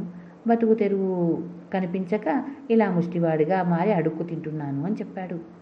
మా ప్రాంతంలోని కునీళ్లు కూడా మా ఎడల క్రూరంగా ప్రవర్తించేవారు. అందమైన మా ఆడవాళ్ళని ఎత్తుకుపోయేవారు. అడ్డం వచ్చిన వారిని నరికి పారేసేవారు. దొరికిన వాళ్ళని చెట్లకు కట్టి నిర్దాక్షిణంగా వాతలు పెట్టేవారు. కొరడాలతో కొట్టేవారు అన్నాడు మరొకడు. ఆ విధంగా కథలు చెప్పుకున్నారు. ఇది నిరంకుశ ప్రభుత్వం. ఈ అన్యాయం నశించాలి. సామాన్యుడికైనా చక్రవర్తికైనా చట్టం ఒకటే అయినప్పుడే దేశం బాగుపడుతుంది అంటూ వాళ్ళు ప్రభుత్వాన్ని శాపనార్థాలతో ముంచెత్తారు. మనం ముష్టెందుకుంటున్నాం, బతుకుతున్నాం. అయినా సరే రాజప్రముఖులు నాకు తెలిసిన చాలామంది మన ముష్టి సోదరులను ఎత్తుకుపోయి బానిసలుగా అమ్మేశారు. ఇది సహించరాని విషయం అంటూ గట్టిగా అరిచాడు మరొకడు. భవిష్యత్తులో అలా జరగడానికి వీల్లేదు. అలా చేయకుండా నేను ఇంగ్లీష్ చట్టాలను సరిదిద్దుతాను. నేను మీకు న్యాయం చేకూరుస్తాను. ఎడ్వర్డ్ బిగ్గరగా అరిచాడు. నాయకుడు ఎడ్వర్డ్ వంక తిరిగి, చట్టాలను మార్చడానికి నువ్వెవరు? పెద్ద మహారాజులాగా మాట్లాడుతున్నావే అన్నాడు. అవును, నేను ఇంగ్లాండ్ మహారాజుని, 6వ ఎడ్వర్డ్ను. అది వింటూనే అక్కడి వారు గుర్రం సక్కిలింపులు, గాఢ సక్కిలింపులు లాగా విరగబడి నవ్వటం ప్రారంభించారు. జానకింటి అందరినీ నిశ్శబ్దంగా ఉండమని చెప్పి, ఈ కుర్రవాడు నా కొడుకు, పిచ్చి పట్టింది, కొన్నాళ్ళుగా ఇలాగే వాగుతున్నాడు, అతని మాటలు పట్టించుకోకండి అన్నాడు. ఎడ్వర్డ్ జానకింటి వైపు తీక్షణంగా చూస్తూ, ఇంత క్రితమే నా ముందు ఒకరిని హత్య చేసినట్టు చెప్పావు. నీ విషయం తర్వాత చూస్తాను. నిన్ను ఉరి తీయించకపోతే చూడు అన్నాడు కోపంగా. జానకింటి ఎడ్వర్డ్ వైపు గుడ్లూరు చూసి, ఎంత ధైర్యం నీకు? కన్న తండ్రినే చట్టానికి అప్పగిస్తావా అంటూ అతడి దగ్గరికి ఎగిరి దూకి బలంగా చెంప మీద చాచి కొట్టాడు. ఆ దెబ్బకు ఎడ్వర్డ్ వెళ్ళి నేల మీద పడ్డాడు. తక్షణం ముష్టివాళ్ల నాయకుడు వాళ్ల మధ్యకు వచ్చి జానకింటిని ఆపు చేశాడు. నువ్వు ఒక మహారాజులాగా ఊహించుకొని నటించడం మంచిదే, కానీ ఇలా చూడు బాబు, అంత కఠినంగా మాట్లాడకూడదు. అలా చూస్తారేమిరా? మన కొత్త ప్రభువు 6వ ఎడ్వర్డ్ గారిని సగౌరవంగా సన్మానించడం మన ధర్మం అన్నాడు ముష్టి సంఘ నాయకుడు. మన ప్రభువు కలకాలం వర్ధిల్లుగాక. అందరూ నవ్వుతూ పెద్ద పెట్టున అరిచారు. అందరూ ఆకులు గడ్డి తెచ్చి ఎడ్వర్డ్ నెత్తి మీద కిరీటంలాగా పెట్టాడు. ఒకడు చినిగిపోయిన కోటు తెచ్చి మహారాజు మీద కప్పాడు. మరొకడు కొయ్యకాలు తెచ్చి ఖడ్గంలాగా చేతికిచ్చాడు. ఈయన మన మహారాజు గారు, ముష్టి మహారాజు గారు, ప్రభు మమ్మల్ని మీ కాళ్ళతో తన్ని అనుగ్రహించండి అంటూ వేళాకోళం చేసి తూర్పు తెల్లారింది. నేరస్తుల ముఠా నాయకుడు పెద్దగా ఈలలు వేశాడు. తక్షణం అక్కడున్న వారంతా నిద్రలేచారు. లేస్తూనే ఎవరి పనుల్లో వారు నిమగ్నులయ్యారు. కొంతమంది తమ కళ్లకు ఆకుపచ్చ పట్టీలు వేసుకున్నారు, గుడ్డివాళ్ల మాదిరిగా. తర్వాత మందుల సంచీలు చంకలో తగిలించుకొని తమకు మార్గదర్శనం చూపించే కుక్కలను తీసుకొని నగరాభిముఖంగా బయలుదేరారు. మిగిలిన వారు తమ కాళ్లకు కొయ్యకాళ్ళు తగిలించుకున్నారు, చేతికర్రలు చంకలో పెట్టుకొని కుంటుకుంటూ బయలుదేరారు. స్త్రీలు తమ చంటి పిల్లలను తీసుకొని ఇంటి వెలుపలికి వెళ్ళిపోయారు. ముసలివాళ్లు ముష్టి బొచ్చలు తీసుకొని బయటకు నడిచారు. వాళ్ళందరూ తిరిగి సాయంత్రానికి ఆ ప్రదేశం చేరుకుంటారు. వాళ్ళంతా కలిసి ఒక చిన్న పట్టణం వద్దకు వచ్చారు. అక్కడ అందరూ విడిపోయారు. ఎవరు ఏ ప్రాంతానికి వెళ్లారో నాయకుడు నిర్ణయించాడు. కొంతమంది అడుక్కుంటారు, మరి కొంతమంది దొంగతనాలు చేస్తారు, కొంతమంది ప్రజలను మోసం చేసి దోచుకుంటారు. వాళ్ళల్లో హ్యూగ్ అనేవాడు మోసగాడు. ఎడ్వర్డ్ను వాడి పర్యవేక్షణలో ఉంచాడు నాయకుడు. వాళ్ళిద్దరూ కొంతసేపు నడక సాగించి పెద్ద రహదారి వద్దకు వచ్చారు. నువ్వు ఇప్పుడు పెద్దగా అరవాలి, బాధతో మెలికలు తిరిగిపోతున్నట్లు నటించాలి. అప్పుడు నీ చుట్టూ జనం గుమికూడతారు. అదే అదనుగా నేను ప్రజల జోబులు ఖాళీ చేస్తాను, తెలిసిందా? బిగ్గరగా కేకలు పెట్టు హ్యూగో ఎడ్వర్డ్తో అన్నాడు. ఇతరులను మోసం చేయడం నేరం, చట్టవిరుద్ధం. నేను అలా చెయ్యను అన్నాడు ఎడ్వర్డ్. వెంటనే హ్యూగో నేల మీద పడిపోయాడు. మూర్ఛరోగిలాగా కాళ్ళు చేతులు కొట్టుకోసాగాడు. జనం గుమికూడారు. హ్యూగో తన కాలికున్న పెద్ద గాయాన్ని ప్రజలకు చూపిస్తూ చేతులు చాచి యాచించడం మొదలుపెట్టాడు. వాడి గాయం ఎర్ర రంగుతో తయారు చేయబడింది. దారి వెంట పోతున్న ఒక మంచివాడు వాళ్ళ దగ్గరికి వచ్చి హ్యూగోతో పరిస్థితికి ఎంతో జాలిపడ్డాడు. అన్నలారా, దయ చూపించండి. అవిటివాడిని, కష్టపడే శక్తి లేదు, ఒక పెన్ని అయినా దానం చేయండి, లేకపోతే నా కొడుకు నేను ఆకలితో అలమటిస్తూ చచ్చిపోతాము. మేము 3 రోజుల నుండి పస్తులు ఉంటున్నాము అని అంటూ హ్యూగో జాలిగా అన్నాడు. పాపం చూడవచ్చిన పెద్ద మనిషికి వాళ్ళ మీద జాలి వేసింది.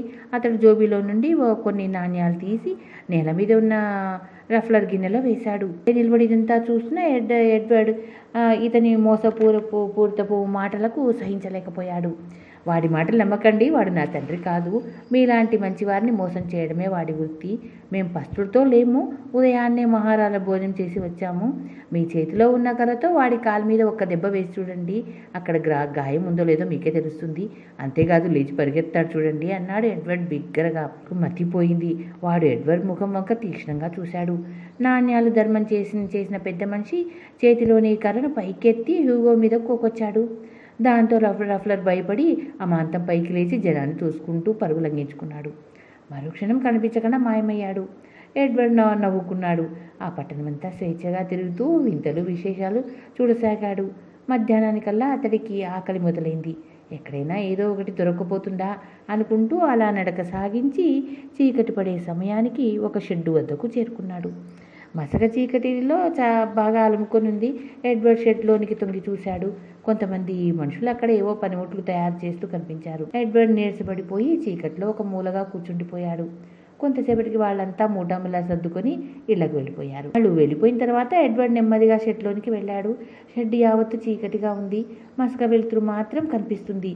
తడుముకుంటూ వెళ్ళి ఒక మూలగా నేల మీద మేనువాల్చాడు. చేతిని ముందుకు చాచాడు. అయితే అతడి చేతికి బిరుసుగా ఉన్న వెంట్రుకల కుచ్చు తగిలింది.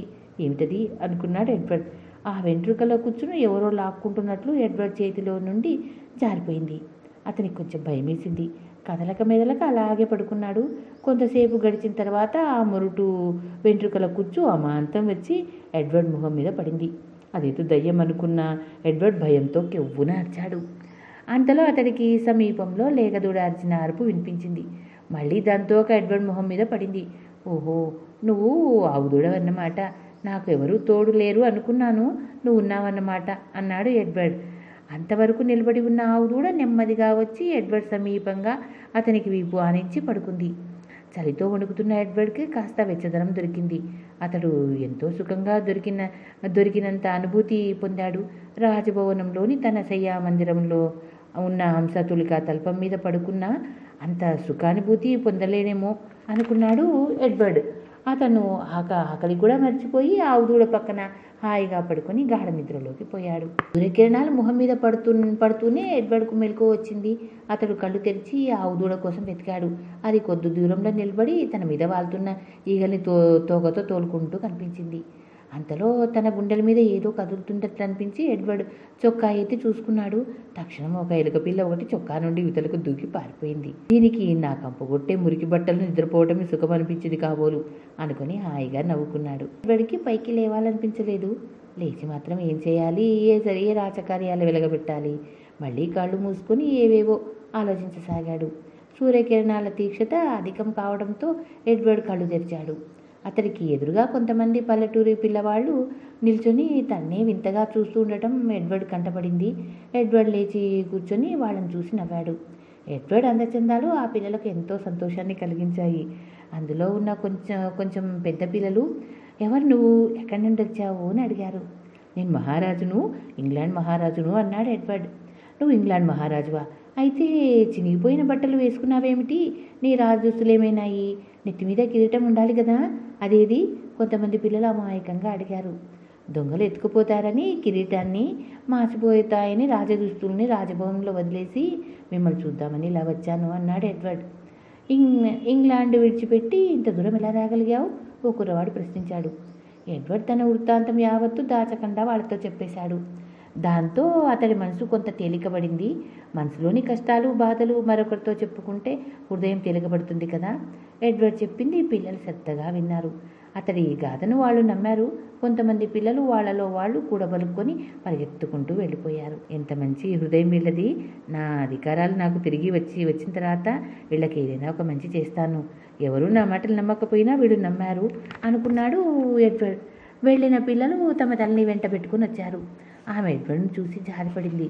కుర్రవాడు సున్నితంగా, నాజూగ్గా, అందంగా, పాపం మతి స్థిమితం తప్పినట్టుంది అనుకుంది ఆమె.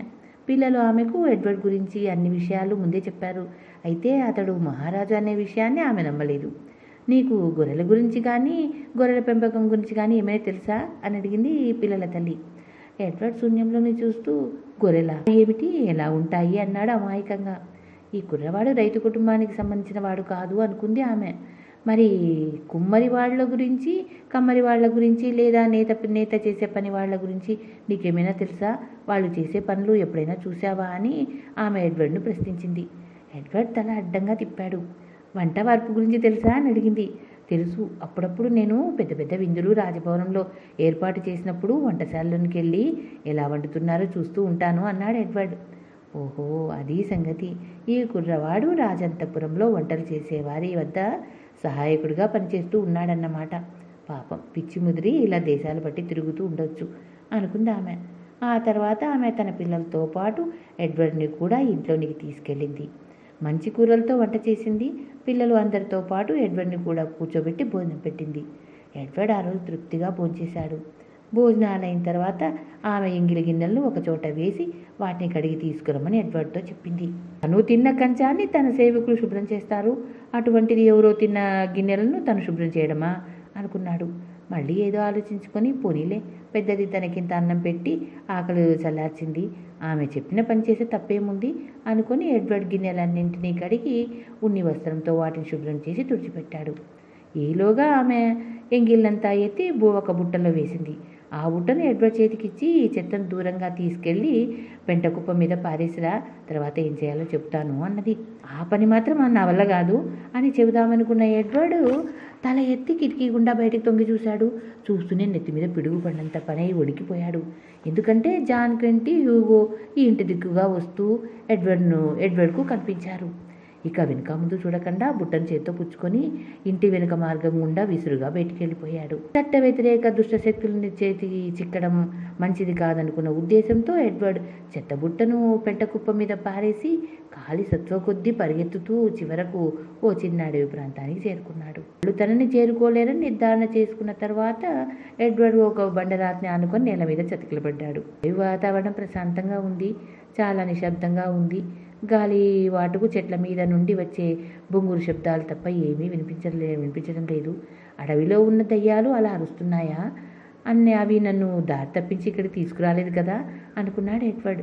సాయంత్రం చీకటి పడే వరకు అక్కడే కూర్చున్నాడు. పగటిపూట ప్రయాణం చేస్తే జాన్ క్వింటీ తనను పట్టుకొని తీసుకుపోతాడేమో కనుక రాత్రిపూట ప్రయాణం చేసి అడవి అవతల వైపుకు వెళ్తే వాళ్ల వలన తనకు ఎటువంటి భయమూ ఉండదు అనుకున్నాడు ఎడ్వర్డ్. చీకటి పడింది. అడవి యావత్తు గాఢ అంధకారంలో మునిగిపోయింది. అయితే దూరంగా ఒకచోట సన్నని వెలుతురు వచ్చి ఎడ్వర్డ్ కళ్ళను తాకింది. అతడికి ఏదో ఆశ తలుక్కున మెరిసింది. బహుశా అక్కడ ఎవరో ఒకరు ఉండి ఉండవచ్చు. ఈ రాత్రికి అక్కడ విశ్రమిస్తాను, ఆకలి బాధ తీరుతుంది, తెల్లవారకు ముందే లేచి ప్రయాణం సాగిస్తాను అనుకున్న ఎడ్వర్డ్ నెమ్మదిగా లేచి వెలుతురు కనిపిస్తున్న దిక్కుగా బయలుదేరాడు. చివరకు అతడు వెలుగు సమీపానికి వచ్చాడు. ఆ వెలుగు ఒక పర్ణ కుటీరం నుండి వస్తుంది. ఎడ్వర్డ్ చీకటిలో నిల్చొని పర్ణ కుటీరానికి ఉన్న కిటికీ గుండా లోపలి తొంగి చూశాడు. పర్ణ కుటీరం లోపల అగ్నిగుండం మండుతూ కనిపించింది. ఆ అగ్నిగుండం ముందు ఒక వృద్ధుడు కళ్ళు మూసుకొని కూర్చొని ఉన్నాడు. అతడి తల గడ్డం బాగా పెరిగి నేలకు జీరాడుతున్నాయి. వెంట్రుకలు తెల్లగా వెండి జలతార పోగుల్లాగా ఉన్నాయి. ఆ వృద్ధుడి ముందు ఓ చెక్కపెట్టె ఉంది. ఆ చెక్కపెట్టె మీద ఓ పెద్ద పుస్తకం మధ్యకు తెరవబడి ఉంది. అతడి పక్కగా భయం గొలిపే మనిషి పుర్రె ఒకటి ఉంది. పుస్తకాన్ని సమీపంగా పెద్ద కొవ్వొత్తి ఒకటి వెలుగుతూ ఉంది. వృద్ధుడి నోటి నుండి ఏవో వాక్యాలు అస్పష్టంగా వినిపిస్తున్నాయి. ఇతడెవరో మహానుభావుడై ఉంటాడు, ఏదో దైవ ప్రార్థన చేసుకుంటూ ఉన్నాడు కాబోలు అనుకున్నాడు ఎడ్వర్డ్. నెమ్మదిగా తలుపు తట్టాడు. వృద్ధుడు కళ్ళు తెరిచి ఎవరది అన్నాడు. నేనే, ఈ దేశాన్ని పాలించే మహారాజును అన్నాడు ఎడ్వర్డ్ హుందాగా. తలుపు తెరిచే ఉంది, లోపలికి రావచ్చు అన్నాడు వృద్ధుడు లేవకుండా.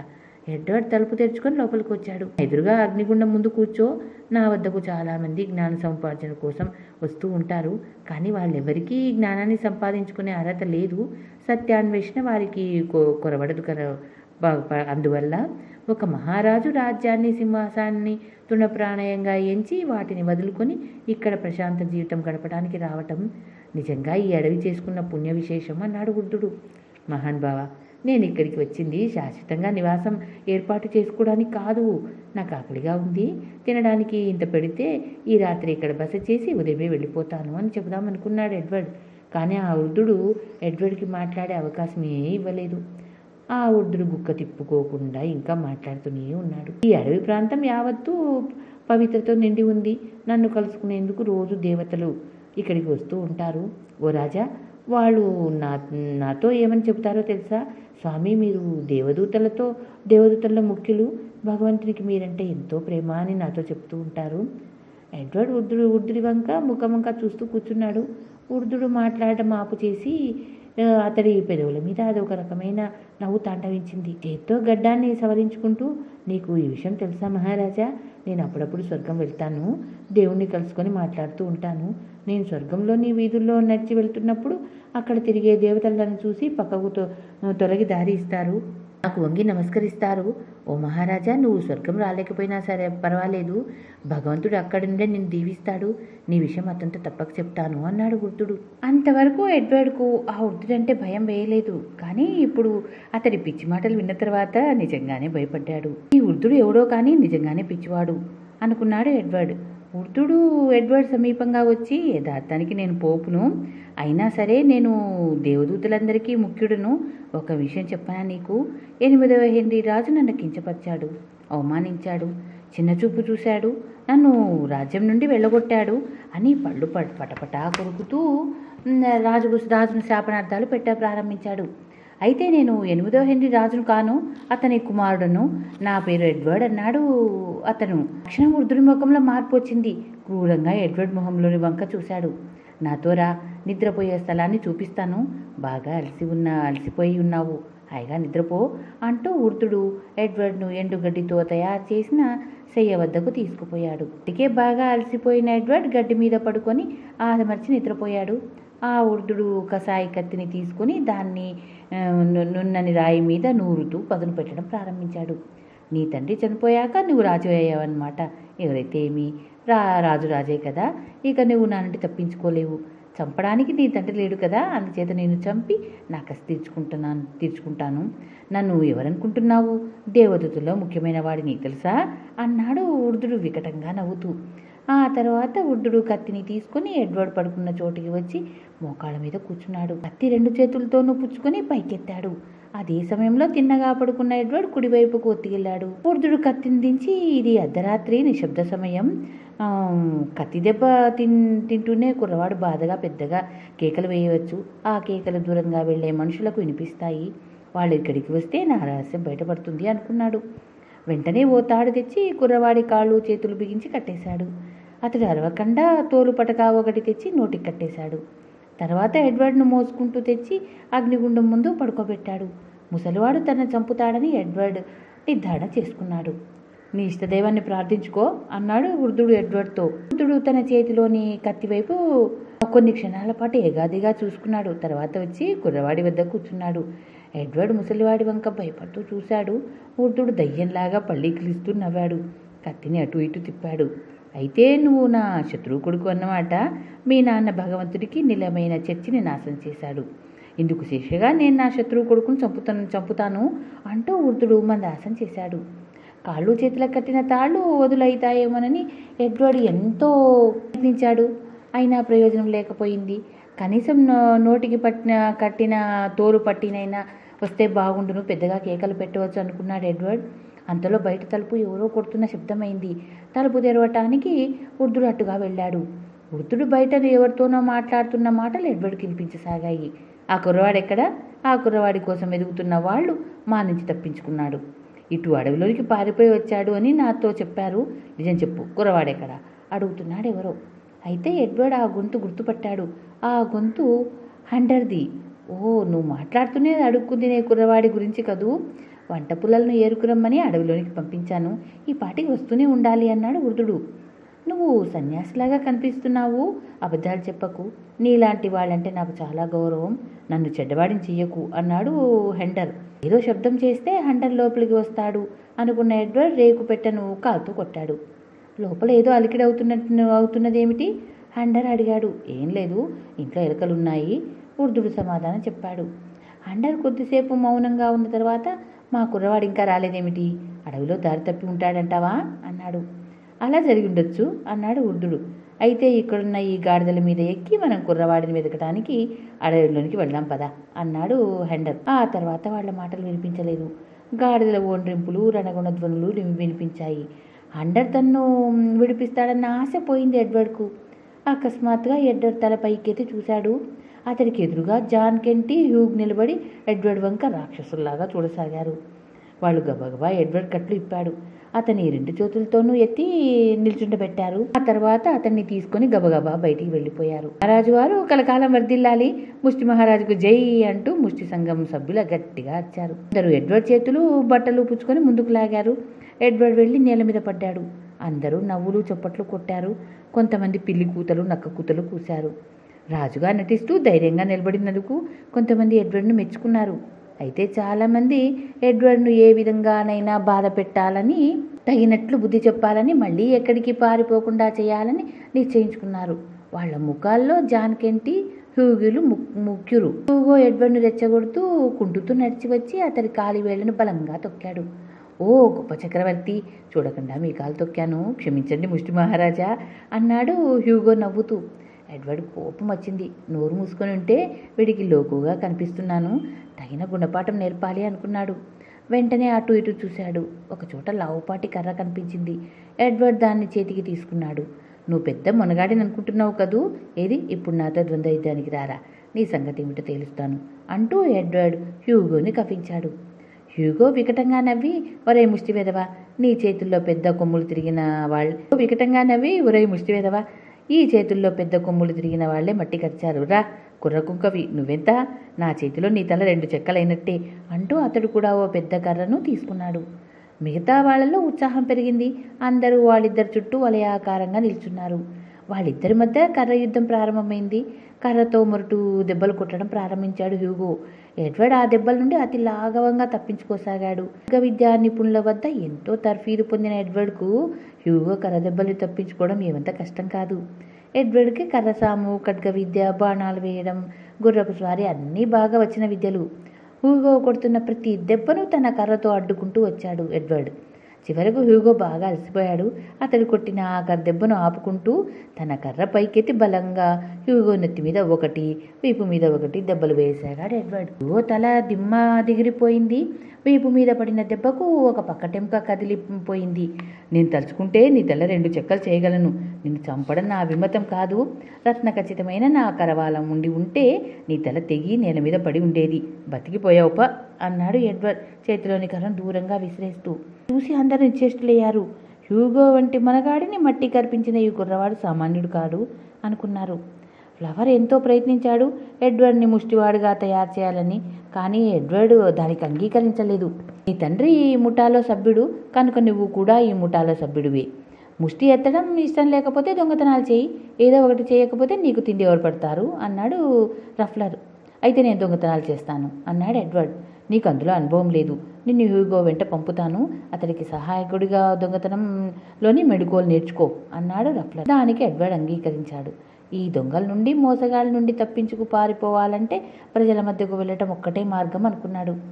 ఈ కుర్ర వెధవ నా తల పగలగొడతాడా, తోటివారిలో అవమాన పాలు చేస్తాడా, నాతో రాని, వీడికి తగినట్లు బుద్ధి చెప్తాను అనుకున్నాడు హ్యూగో.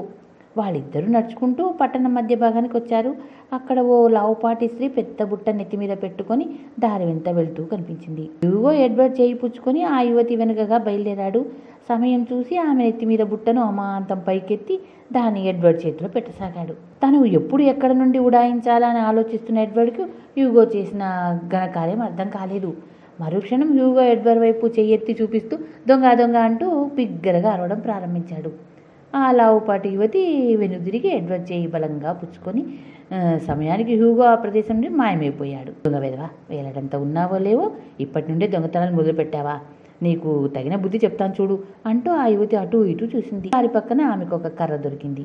దాన్ని తీసుకుని ఎడ్వర్డ్ వీపు మీద దెబ్బల వర్షం కురిపించసాగింది. ఆమె చేతి నుంచి విడిపించుకునేందుకు ఎడ్వర్డ్కు బలం చాలలేదు. అదే సమయంలో ఓ వ్యక్తి అక్కడికి వచ్చి ఆమె చేతిని పుచ్చుకొని ఆపు చేశాడు. ఎడ్వర్డ్ను తన వైపు లాక్కొని 2 చేతులతోనూ పొదిమి పుచ్చుకున్నాడు. ఎడ్వర్డ్ తలపైకెత్తి ఆ వ్యక్తి ముఖముఖంగా చూశాడు. అతడెవరో కాదు, ఎడ్వర్డ్ స్నేహితుడు హంటర్. అక్కడ గొడవంతా జరుగుతుండగా పోలీసు వాడు ఒకడొచ్చాడు. విషయం తెలుసుకున్నాడు. ఆ యువతిని ఎడ్వర్డ్ను వెంట పెట్టుకుని వచ్చి కోర్టులో హాజరుపరిచాడు. హంటర్ కూడా ఎడ్వర్డ్ వెంట కోర్టుకొచ్చాడు. ఆ బుట్టలో ఏముందో చూపించు అన్నాడు జడ్జి. ఆ యువతి బుట్ట మూత తీసింది. లోపల చక్కగా అలంకరించబడిన పంది ఉంది. అది ఎంత ఖరీదు చేస్తుంది? జడ్జి ప్రశ్నించాడు. అది 3 షెల్లింగ్లు ఖరీదు చేస్తుంది యువరానర్ అన్నదా యువతి.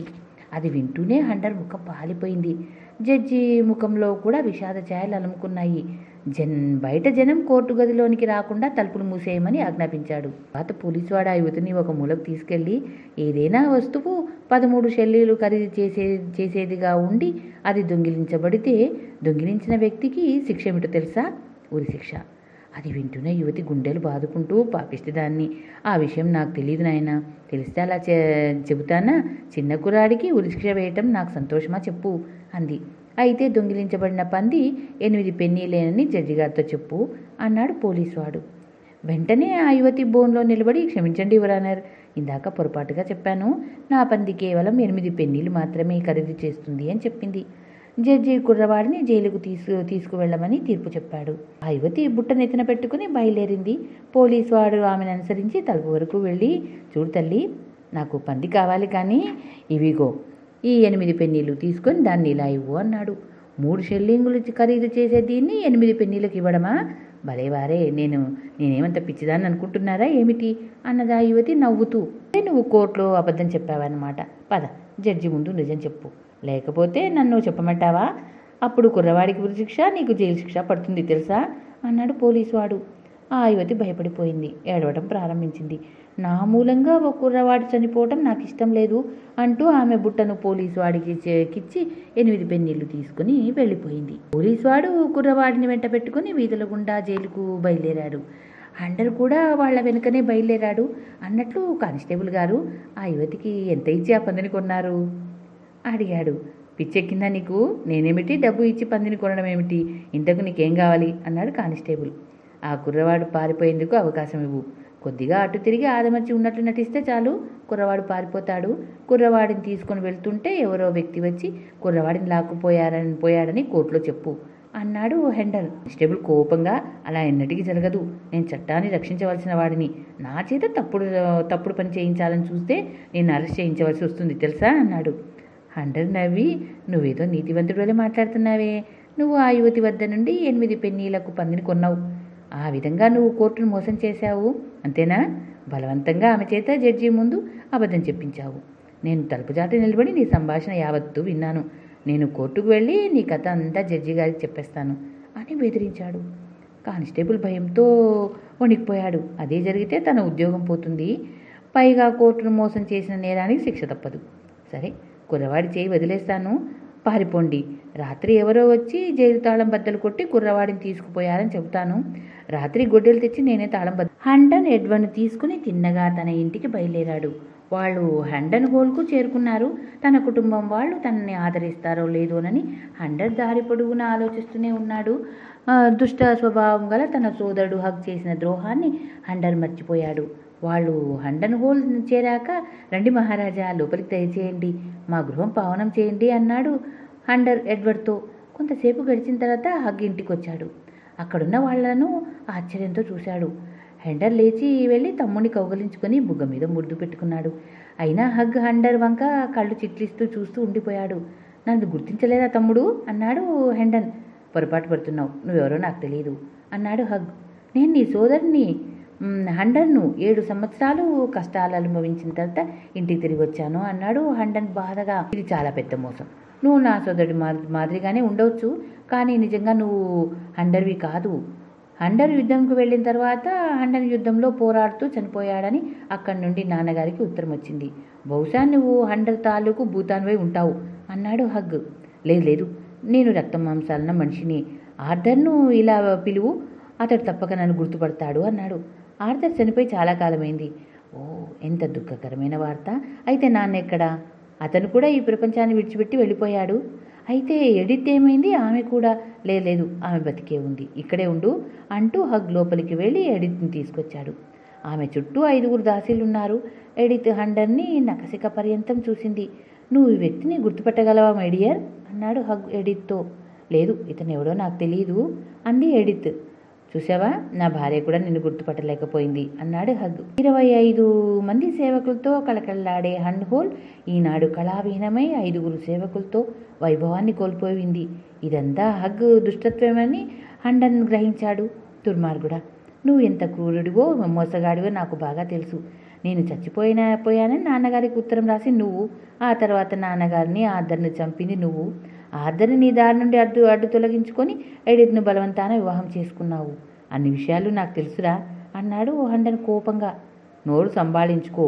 నన్ను పరుషంగా మాట్లాడేందుకు నువ్వెవరు? నీకేం అధికారం ఉంది? నేను ఈ ప్రాంతానికి ప్రభువును. నిన్ను ఈ క్షణంలోనే ఉరి తీయించే అధికారం నాకుంది అన్నాడు హగ్ కోపంగా. నేను ఈ రాజభవనాన్ని విడిచి వెళ్ళను. నేను నా తండ్రి గారి ఇంటికి వచ్చాను. కాదంటానికి నువ్వెవడు? నేను ఇక్కడే ఉంటాను, గుర్తుంచుకో అన్నాడు హండన్ కోపంగా. హగ్ ఏమీ మాట్లాడకుండా విసురుగా లోపలికి వెళ్ళిపోయాడు. అంతవరకు అన్నదమ్ముల సంభాషణ ఆలకిస్తున్న ఎడ్వర్డ్ ఆశ్చర్యం చెందాడు. అంతలో హండర్తో ఇలా అన్నాడు. చూడు హండర్, నేను కూడా నా రాజరికాన్ని పోగొట్టుకున్నాను. నాకు బదులుగా మరొక కుర్రవాడు ఇంగ్లాండ్ పరిపాలిస్తున్నాడు. నేను 3 ఉత్తరాలు రాసిస్తాను. ఒకటి లాటిన్, 2వది ఫ్రెంచ్, 3వది గ్రీకు భాషల్లో ఉంటాయి. వాటిని తీసుకెళ్ళి ఆర్డర్ ఫోర్ట్కి ఇవ్వు. అతడు రాజప్రసాదంలో ఉంటాడు. ఉత్తరాలు చూసిన తర్వాత అతడు మన రక్షణ నిమిత్తం సైన్యాన్ని పంపిస్తాడు. కుర్రవాడు మళ్ళీ పిచ్చిగా మాట్లాడుతున్నందుకు హండర్ ఆశ్చర్యపోయాడు. అయినా సరే హండర్ ఆలోచిస్తూ, నా వ్యవహారాలు ఏవైతే ఉన్నాయో వాటిని మొట్టమొదట ఇక్కడ పరిష్కరించుకొని ఆ తర్వాత రాజధానికి వెళ్తాను ప్రభు అన్నాడు. తెలివి తక్కువగా మాట్లాడకు హండర్. మొదట నా రాజ్యం నాకు తిరిగి వస్తే ఏదైనా నువ్వు పోగొట్టుకున్నావో అదే కాకుండా అంతకు 10 నీకు సమర్పించగలను కదా అన్నాడు. మరో క్షణం ఎడిత్ అక్కడికి వచ్చి, మృత్యుదేవత నిన్ను ఆహ్వానించకముందే దయచేసి ఇక్కడి నుంచి వెళ్ళిపో అంది ఆత్రంగా. హండర్ నవ్వి, నాకు తెలుసు ఎడిత్, నువ్వు నన్ను మర్చిపోలేదని.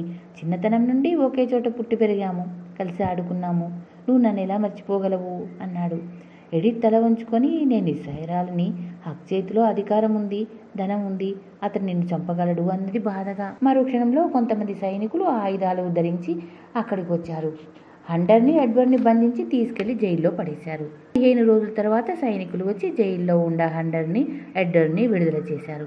అతడి వస్తువులు ఇచ్చేస్తూ, మళ్ళీ ఈ ప్రాంతంలో కనిపించవద్దు, కనిపిస్తే మరణమే నీకు శరణ్యం అన్నారు సైనికులు.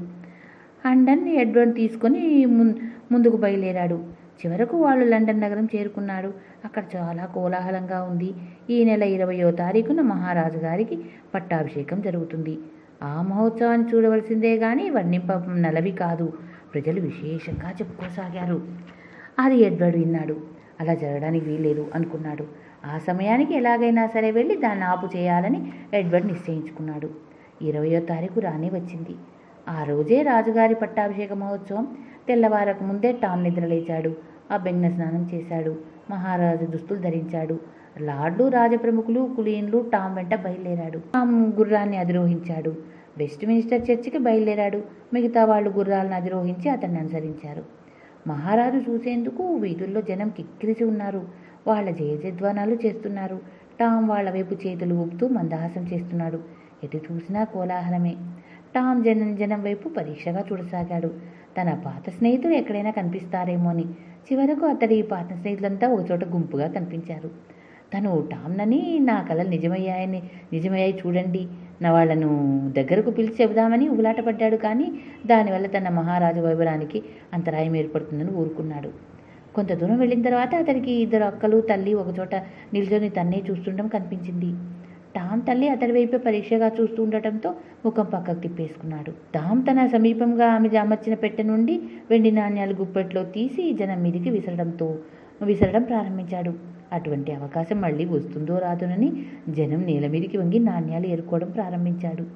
టామ్కు చాలా ఆనందంగా ఉంది.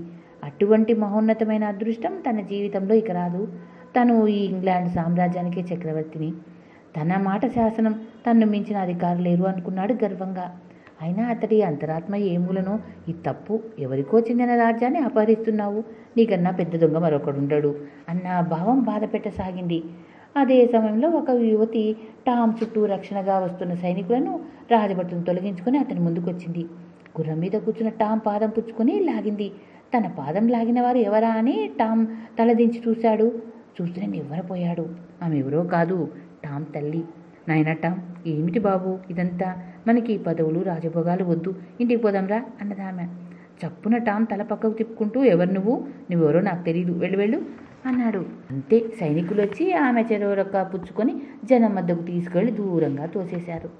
అదంతా టామ్ చూశాడు. అతని హృదయం బాధతో మెలిమెలిగా తిరిగిపోయింది. అతడి కళ్ళు తల్లి అవస్థను చూసి చెమ్మగిల్లాయి. నేనింత స్వార్థజీవిన, నవమాసాలు మూసి కనిపించిన కన్న తల్లినే నువ్వెవరో నాకు తెలియదు అనగలిగిన స్వార్థపరుడిన, తండ్రి తన్నినా నాయనమ్మ కరతో బాధిన నన్ను ఒడిలో చేర్చుకుని ఓదార్చి ఇంత తిండి పెట్టిన కన్న తల్లినే కాదన్నానా?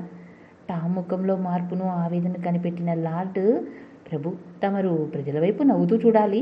ఆ యువతి వచ్చి తమ ఆనందాన్ని పాడు చేసింది అన్నాడు. అదేం కాదు, ఆ యువతి ఎవరనుకుంటున్నావు? ఆమె నా కన్న తల్లి అన్నాడు టామ్ ఆవేదనగా. లార్డ్ తల పుచ్చుకొని భారంగా నిట్టూరుస్తూ, ఇంత చేసినా మహారాజు వారికి పిచ్చి తగ్గలేదు అనుకున్నాడు. టామ్ హృదయంలో నీతికి అవినీతికి మధ్య ఘర్షణ బయలుదేరింది. లండన్ చుట్టుపక్కల ప్రాంతాల నుండి జనం తండోపతండాలుగా పట్టాభిషేకం జరిగే వెస్ట్మిన్స్టర్ చర్చికి రావటం ప్రారంభించారు.